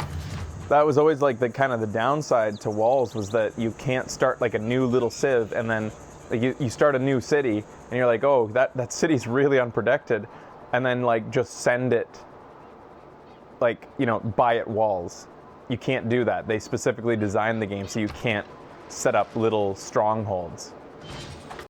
You actually have to create a city that can produce its own walls, which is way more difficult than just buying them. But being able to buy them with faith, like, Jesus.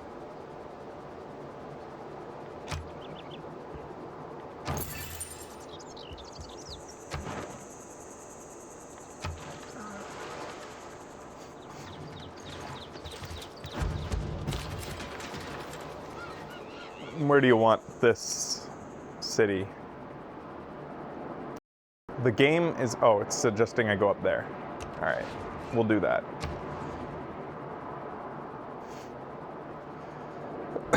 Let's build a theater district so we have another place to put our writing. And I guess it doesn't matter where I put the theater district. Does it matter, guys, for future planning? Adjacency bonuses? I don't think it matters. Maybe I should put it here.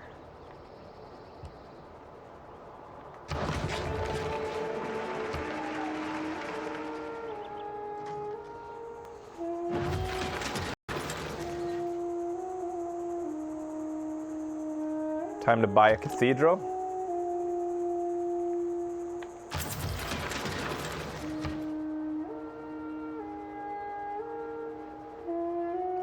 Should we finish our hanging gardens finally, or I should make another settler, I think.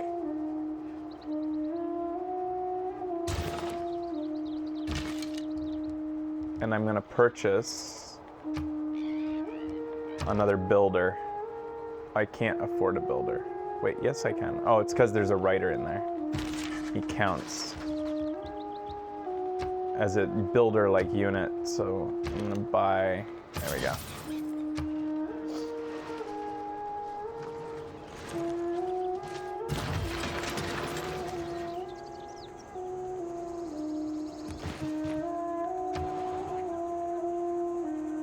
I guess we'll build a shrine or maybe a theater district myself.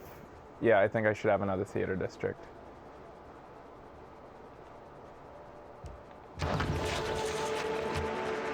Producing 66 faith a turn now.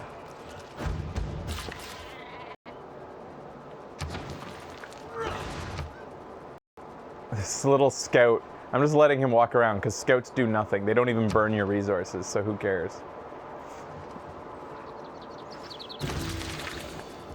If bread is the first necessity, He's a little barbarian scout without a home. Are you guys sad that I'm skipping all of the things he has to say?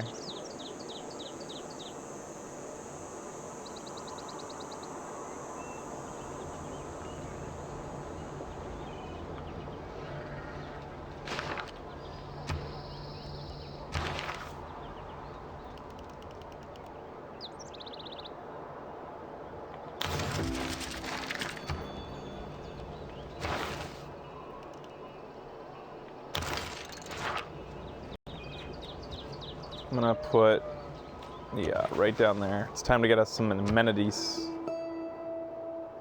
We haven't needed amenities because our civilization, frankly, isn't growing.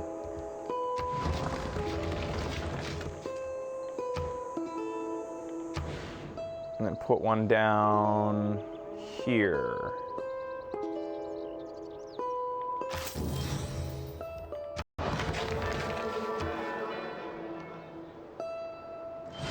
More faith. I really need to kill Geneva. I don't want to do this to them, but I have to. You're right in the middle of tundra, and I need that tundra. Sometimes the wheel turns slowly.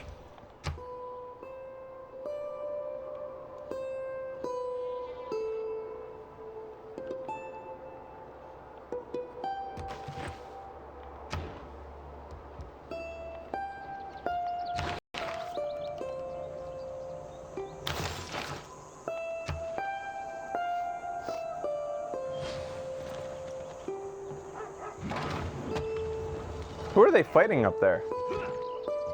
Oh, they're fighting barbarians. A catapult's shooting a man in a robe with a dog.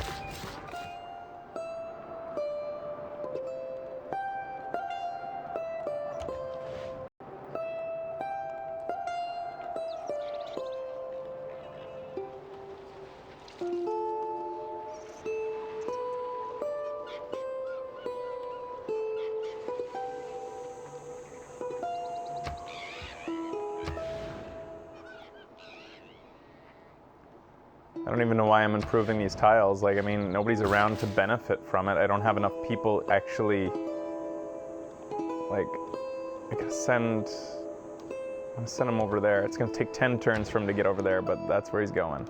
You should be able to automatically send builders from city to city. It should just be able to be like, go there, and they immediately go to that city. It's kind of annoying that they have to travel. You really want me to just destroy the land around me, eh, Daverball? I don't think I need to harvest any. I don't think it would be worth it. I plan on settling all this land. A watermill might help my city grow a little bit more.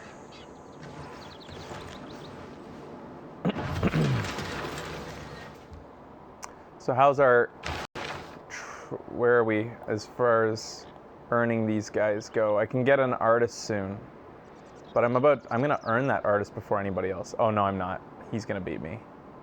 So I guess I'll buy a great artist soon.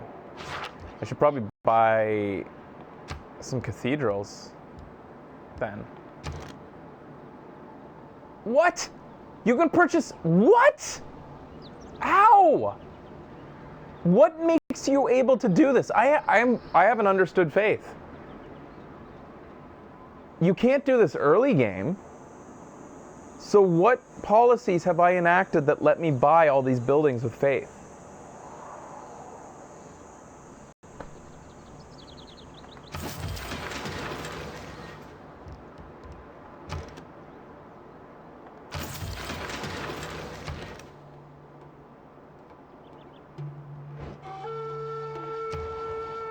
Like, this gives me a huge leg up.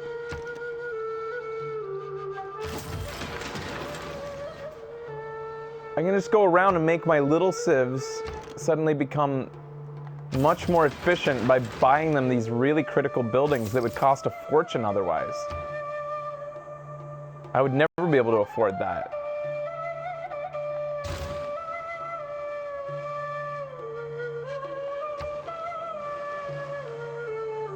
Does anybody else know when or why, like, I'm also interested you're in able to creating a purchase buildings with lasting faith? legacy, Like, because bronze. because otherwise those buildings would have appeared early game when I was earning faith, but they didn't. It's like I reached like a certain level in civics to like allow it. Does it say here maybe? Oh, here it is, right there. Wait, no wait. Moldabi Temple is unlocked, but unlocks.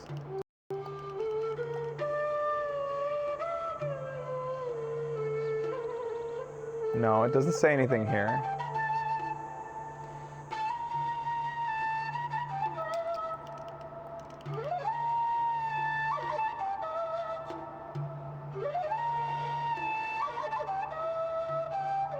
I don't get it. Huh. I'll have to just look out for that. I guess having faith is way better than I thought.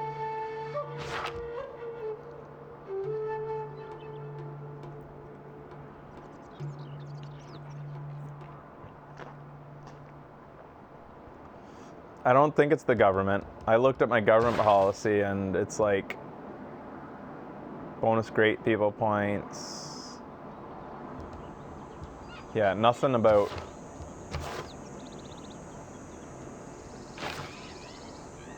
that.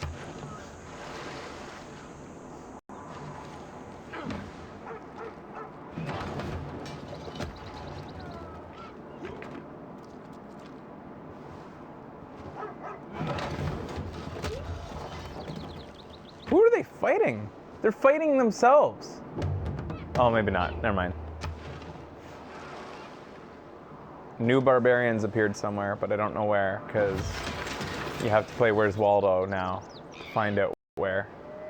That sound just means a new barbarian camp has appeared, but it doesn't tell you where, which I think is silly.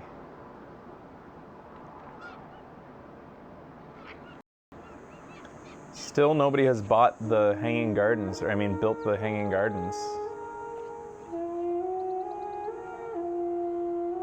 Should I make one more settler? Because there's diamonds to be got, and I don't got them yet.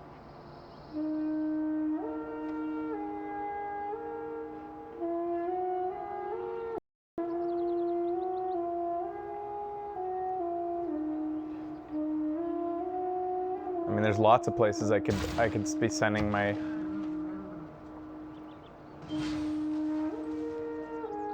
I could also nestle a little holy site right in the middle of those mountains.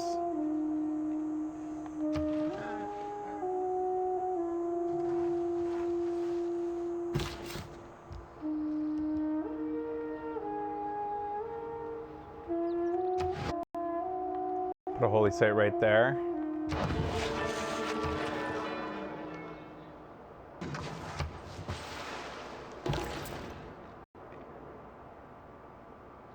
Oh, I guess it's time to start getting culture and science from my neighboring civilization. That's one of the bonuses of being Russia. So I'll get +3 science and +3 culture by sending a trade route up north. It's actually weird it took me so long to do that. And now, since I've accrued way more faith again. What?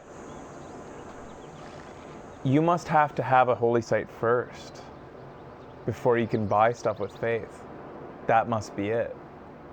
So as soon as they're done building the holy site, then I'll be able to purchase things. So that's why I never saw things before that you could, because I never finished the holy sites.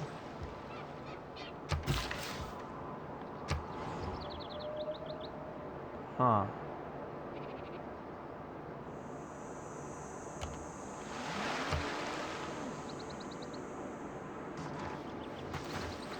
Invincibility lies in the defense, the possibility of victory in the attack.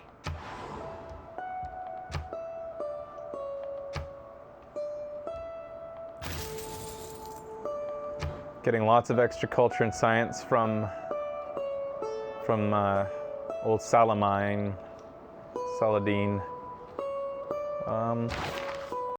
So I'm getting to the point where I'm like, I'm a little bit interested in continuing because of religion, but I'm not far from being like, all right, I've done enough of this. You know? I've set up my civ, I've expanded, I'm doing pretty good.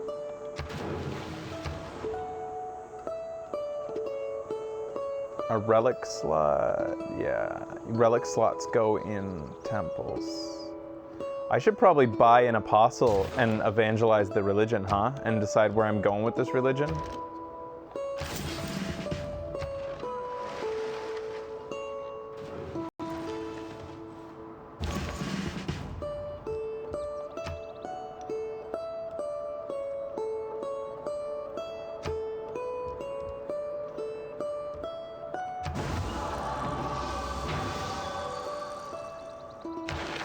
So what do you guys think, for those of you who play on holy stuff, what would this, somebody made a Game of Thrones mod for Civ, yeah, it already exists for Civ 5. But what would you guys think?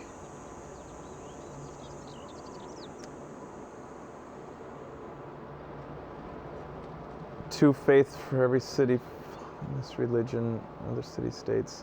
Each campus commercial district provides one more science and gold. Religion spreads 30% further away. I don't think we're going for religious spread. I don't think I'm going to be able to.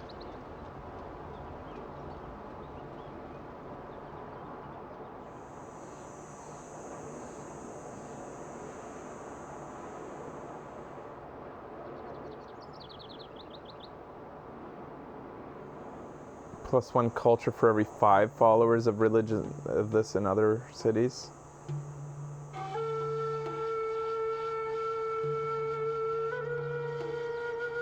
Type bonuses.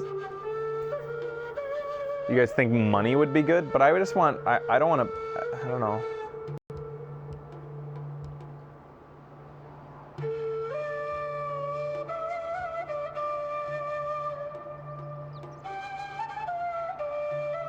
Stewardship looks more powerful than tithe. How do you pronounce that? Teeth? What? I thought I'd get more than... I only get 1 right now?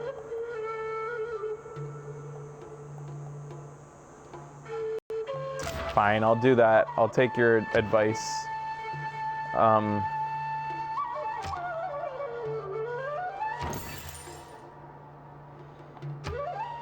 Let's evangelize that belief again.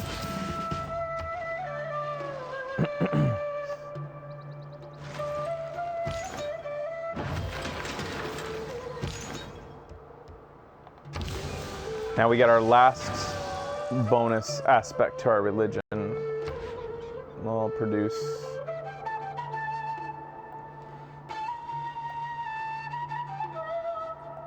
This music is just, I don't understand. Like, other civilizations get so much awesome music, like, that has to do, like, the Congo and stuff, but how does this have anything to do with Russia?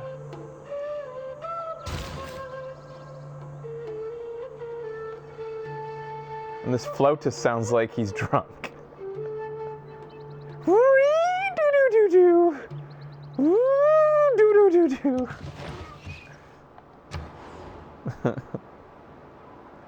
I didn't say I didn't like it, I just said he sounded drunk.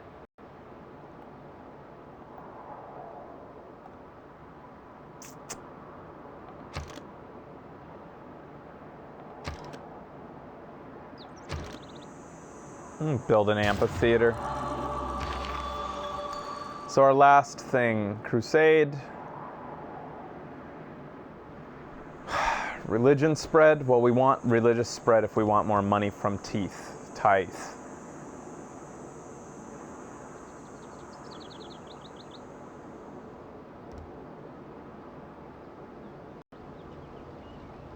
Probably want scripture then.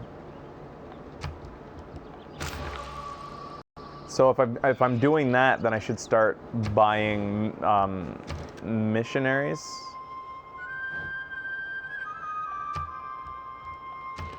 Or are apostles are like better at spreading? I think apostles are only good at better at spreading when you're trying to displace another religion, right? Missionaries are like the cheaper option if you're going for cities that don't currently have one yet. Oh yeah, apostles can get me relics if they die.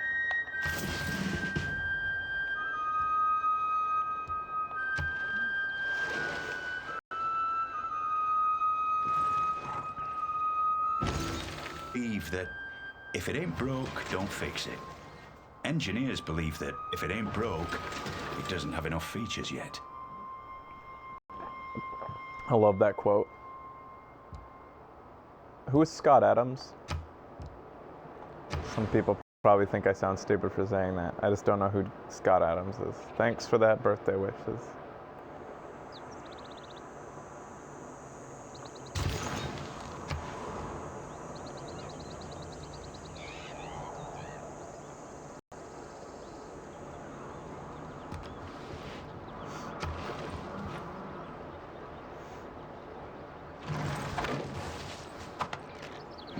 Wow, Arabia's already in the industrial era. That's a little bit concerning.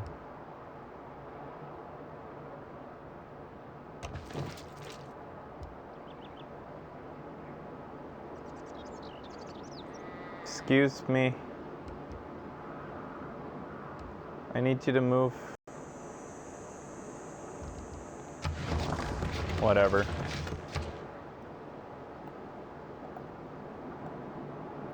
You can build.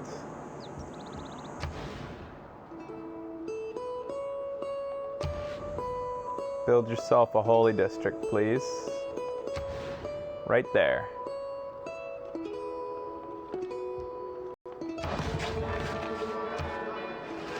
There's a lot of production in this city right there.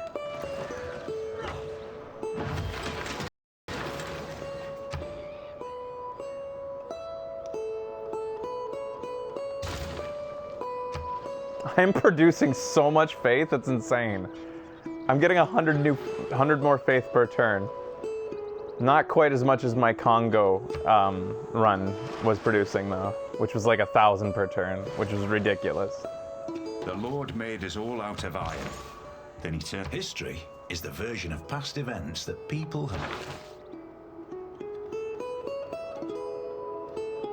Campus adjacency bonuses 100%. Nah, I think we're good where we are. Keep producing settlers.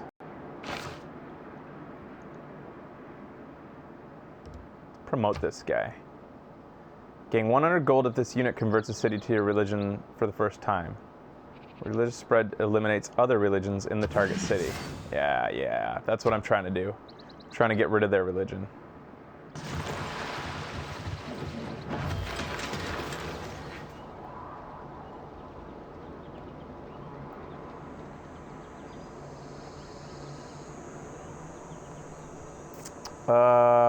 Can I buy an aqueduct with faith? Okay, you can't do that. All right. I don't know how this works. We'll produce an aqueduct then. Do we need? I don't think we need housing, so I won't produce an aqueduct. That makes no sense. We'll create... I don't know what to do. Nothing is any good to do. My cities aren't growing, so let's build more settlers.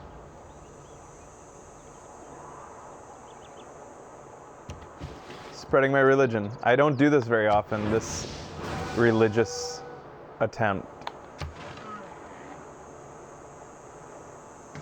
It feels weird. I'm not sure I like religious civ. Oh, I just got an artist. Who is it? Hieronymus Bosch. The Garden of Earthly Delights. Oh, that's a religious art. That's good. I need this guy. Good stuff. I really needed that guy, actually. That's amazing that I got him. I should have been paying more attention. Who's the next artist? Is he also a religious artist? He is. At 4,300 faith, I'll get him.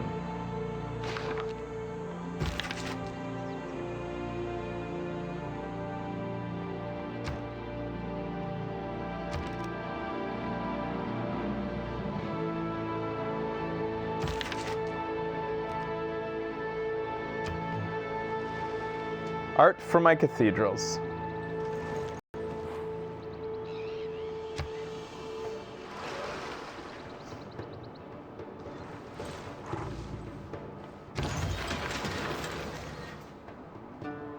We're gonna take your faith out of your city. Fuck off. If it's God's will that your people believe in our ways, who am I to stop it? There'll be consequences for this. If not now, then later. I just converted his city to Buddhism. Nice. And that's his capital, I think.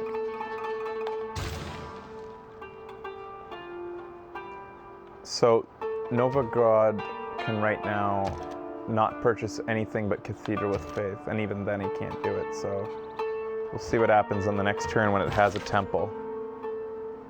And you get to painting. Meh. I guess it's okay. Why'd you make it into 3 parts? You couldn't paint one painting? You had to tape a bunch of your other ones together?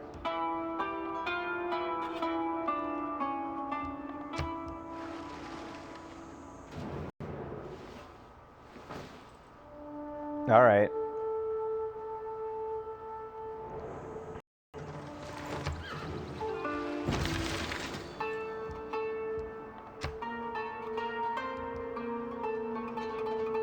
So now I will buy I'll buy a cathedral, and then you should be able to paint in this cathedral next door.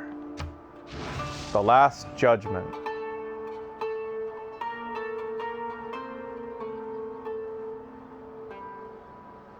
You know, these paintings are pretty badass. There's so much going on in them. It's just like you gave a kid a crayon and filled his head with prophecy and said, go at it. It's like, I'll draw all the things, especially boobies, especially guys getting stabbed too.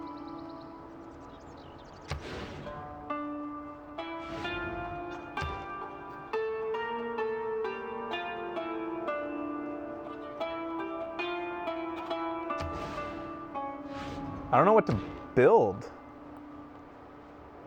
Theater districts? Probably need a place to put my culture.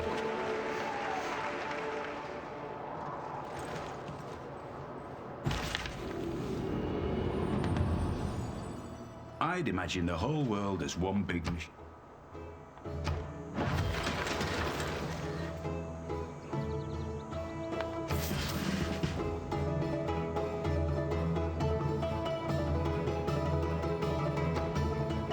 This is more like it. Now that's some Russian music. Classic Russian stuff.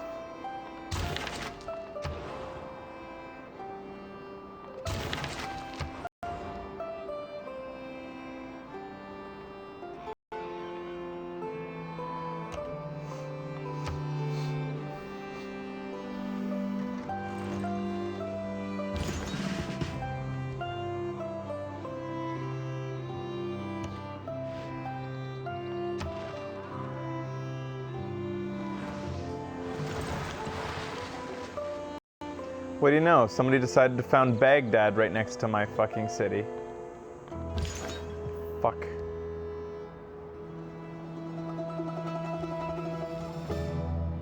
How come this apostle didn't get to be upgraded like the other apostles that I've had?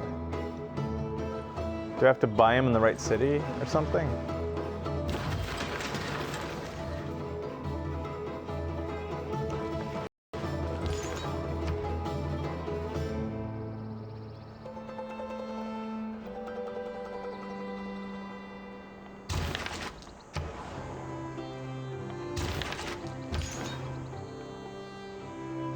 Oh, I can upgrade him.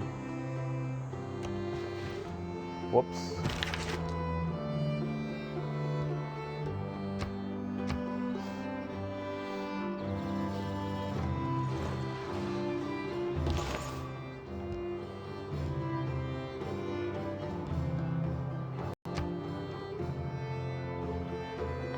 I'm gonna get a relic if this guy dies as he goes up to Saladin there. I hope that he kills him. I want a relic. The taxpayer. That's so. Each city gets +1 culture for each for each specialty district it constructs. Yeah, I might actually swap out settler building for that. Now I'm getting 40 culture a turn. Time to build more specialty districts.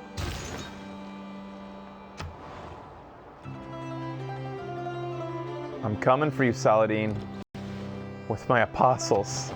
You watch out. There's gonna be a reckoning.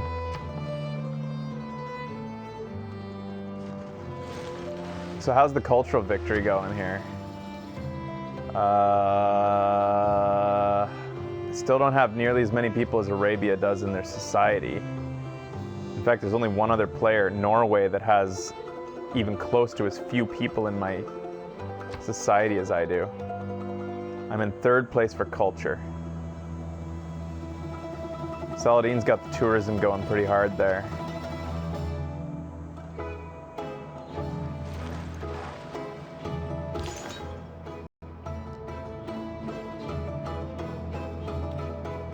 Where's your apostles, Saladin? I want to rumble.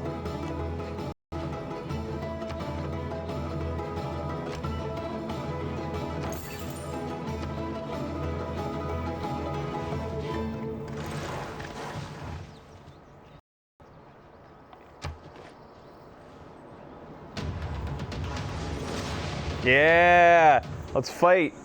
Maybe if my guy dies, I'll get a relic out of it. I don't even care about spreading my religion. I just want relics. No one ever. Kill him. Kill the motherfucker. Cage match. Apostle on apostle.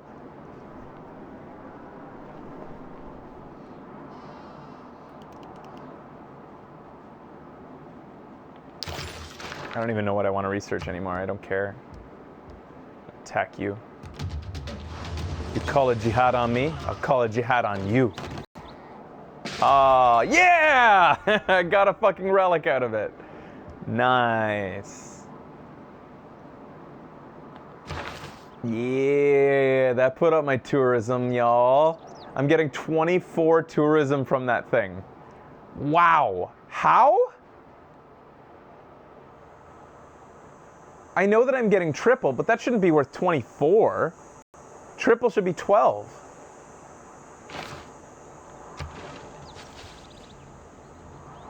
I need to create more apostles and go get them to die. Hey, what? Get out of my way. I'm trying to found a city.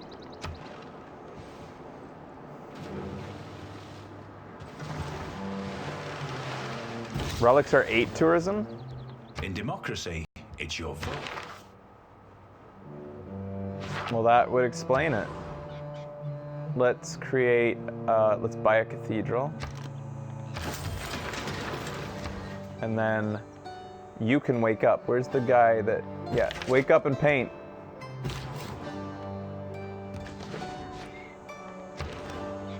And then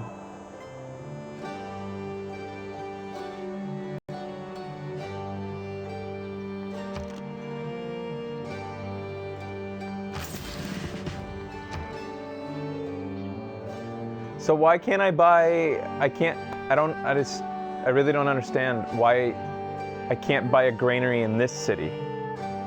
Does anyone understand this? Earlier I was able to buy granaries for other cities. Like a granary, I was able to buy a watermill, but this city that has a temple and a holy site isn't able to do that. Shut up, Siri. I don't understand.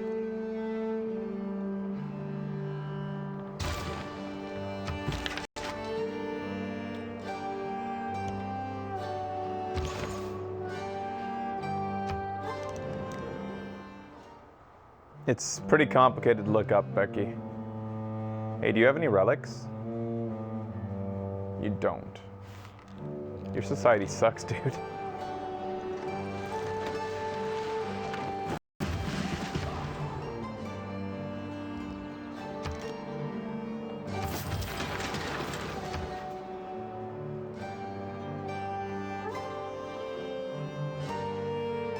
Should probably make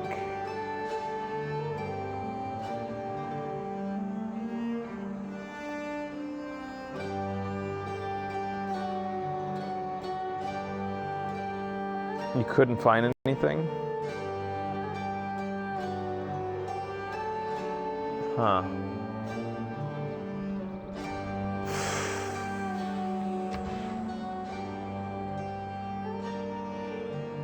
Should probably build some campuses at some point.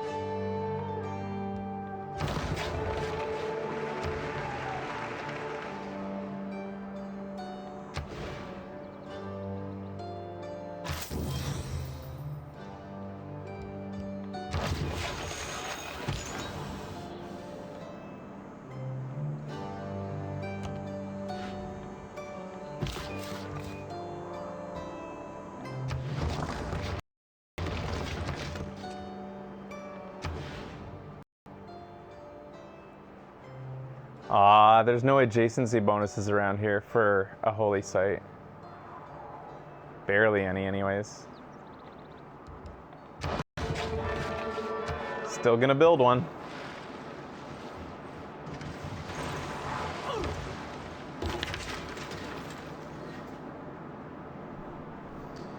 Yeah, I was able to buy stuff in some cities and not others. It was really weird.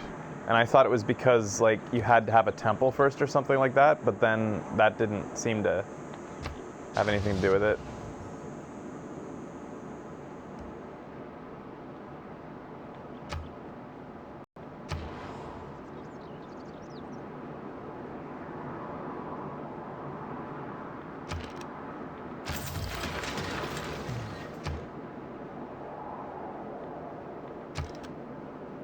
Yeah, I don't understand.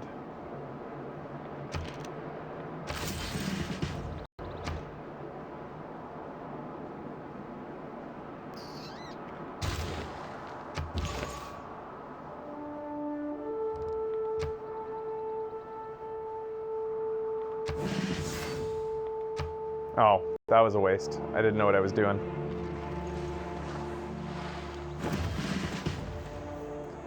Yeah, that still doesn't answer my question though, Thor. I was able to buy, with faith, I was able to buy a granary and the other thing, a mill, in 2 of my other cities. But I'm not able to buy, like I was able to build it in Kazan here and Tula, but I wasn't able to buy it in Vorosneth. Oh, no, they have it. They have the religion. See? Check it out. See, I need a granary and I need a watermill, and yet I'm not able to buy either with faith. But I was able to earlier, and they are following Buddhism, and they have a temple, and they have a cathedral, and they have every religious building I can get. I got myself a musician, but nowhere to put the music. I think, yeah, I have nowhere to put the music, I'm pretty sure. So you go to sleep. You sleep out here in the snow.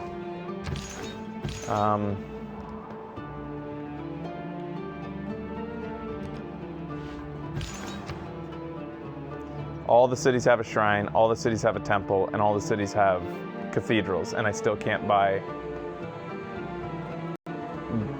the buildings that I was able to buy earlier with faith.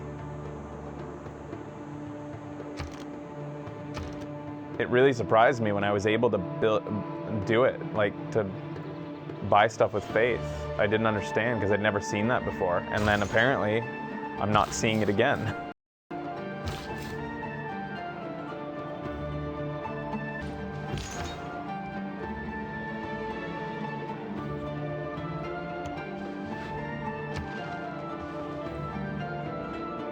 You think it's because I changed eras? Well, that sucks, because then I missed the boat on that.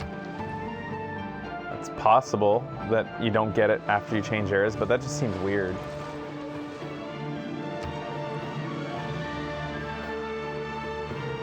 This is Saladin's music, I think. I don't think this is, or is this mine? I don't know. Is this Russian or is this Arabian? I don't hear any lyrics about Prince Ali, so.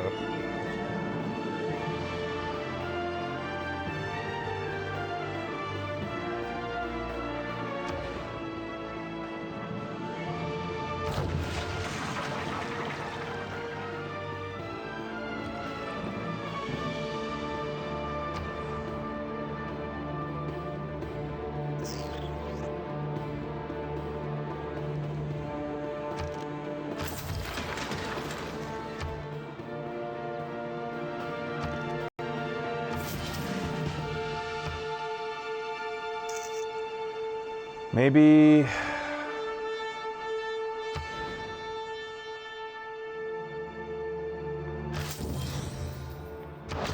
a campus?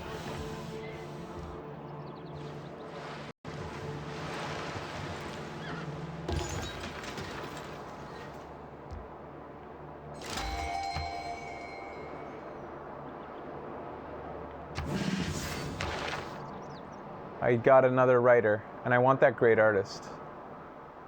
Can I afford him? I can't afford him because I've been spending all my faith. I might be able to get him before that guy does, though. Maybe. That'll take me 16 turns, and he's going to get his in 6. He needs it in... Oh, he'll get it there first, I think. Yeah. Shit. I wanted that religious art. I should have played smarter. I should have waited. Jane Austen.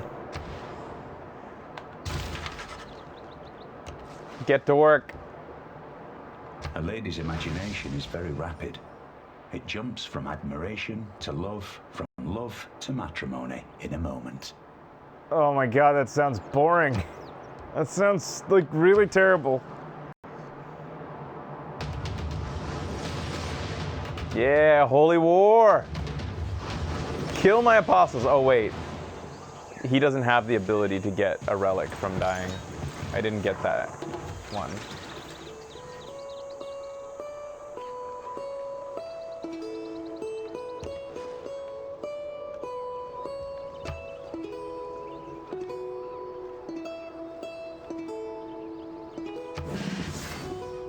Don't hurt me.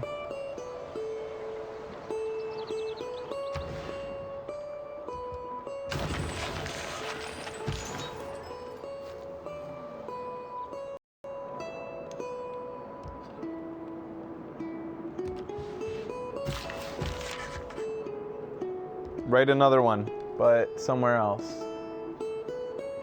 Who's building a theater district right now? I think over here they got one going. It's gonna be a while though.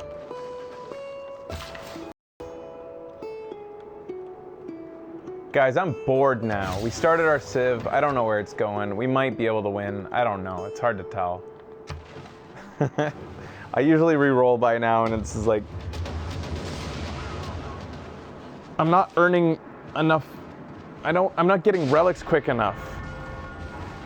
Oh, he's coming in hard with religion. The more science intervenes in warfare, the more every man should make his son learn something.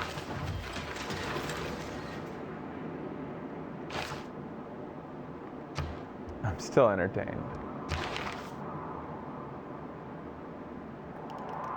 It's good that you're entertained, I guess.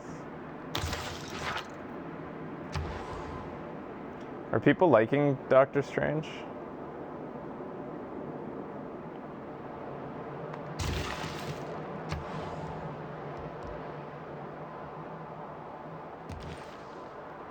It is good? That's good.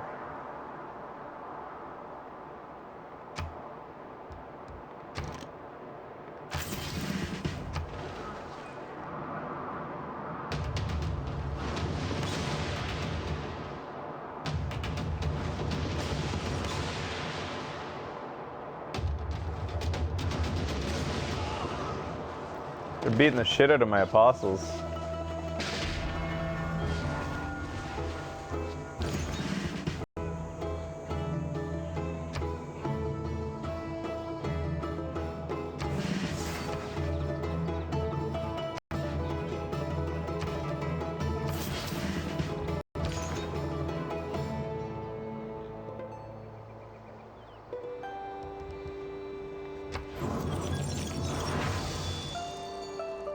I just launched an Inquisition. I don't know what that does. Listen, strange women lying. Divine Right.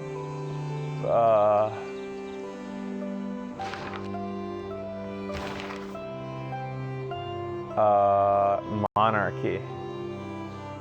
Oh, I don't want that. I don't think. Do I? Oh, that's actually better.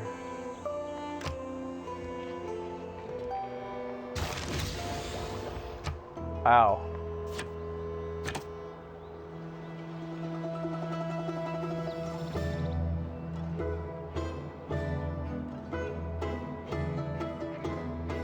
This is getting too complicated now. Too much thinking, guys. I'm gonna save. We're done. I like the early game so much more.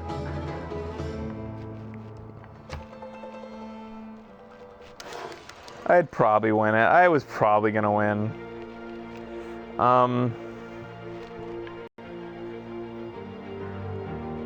Thanks for watching, guys. Thanks for watching me play Civ on my birthday.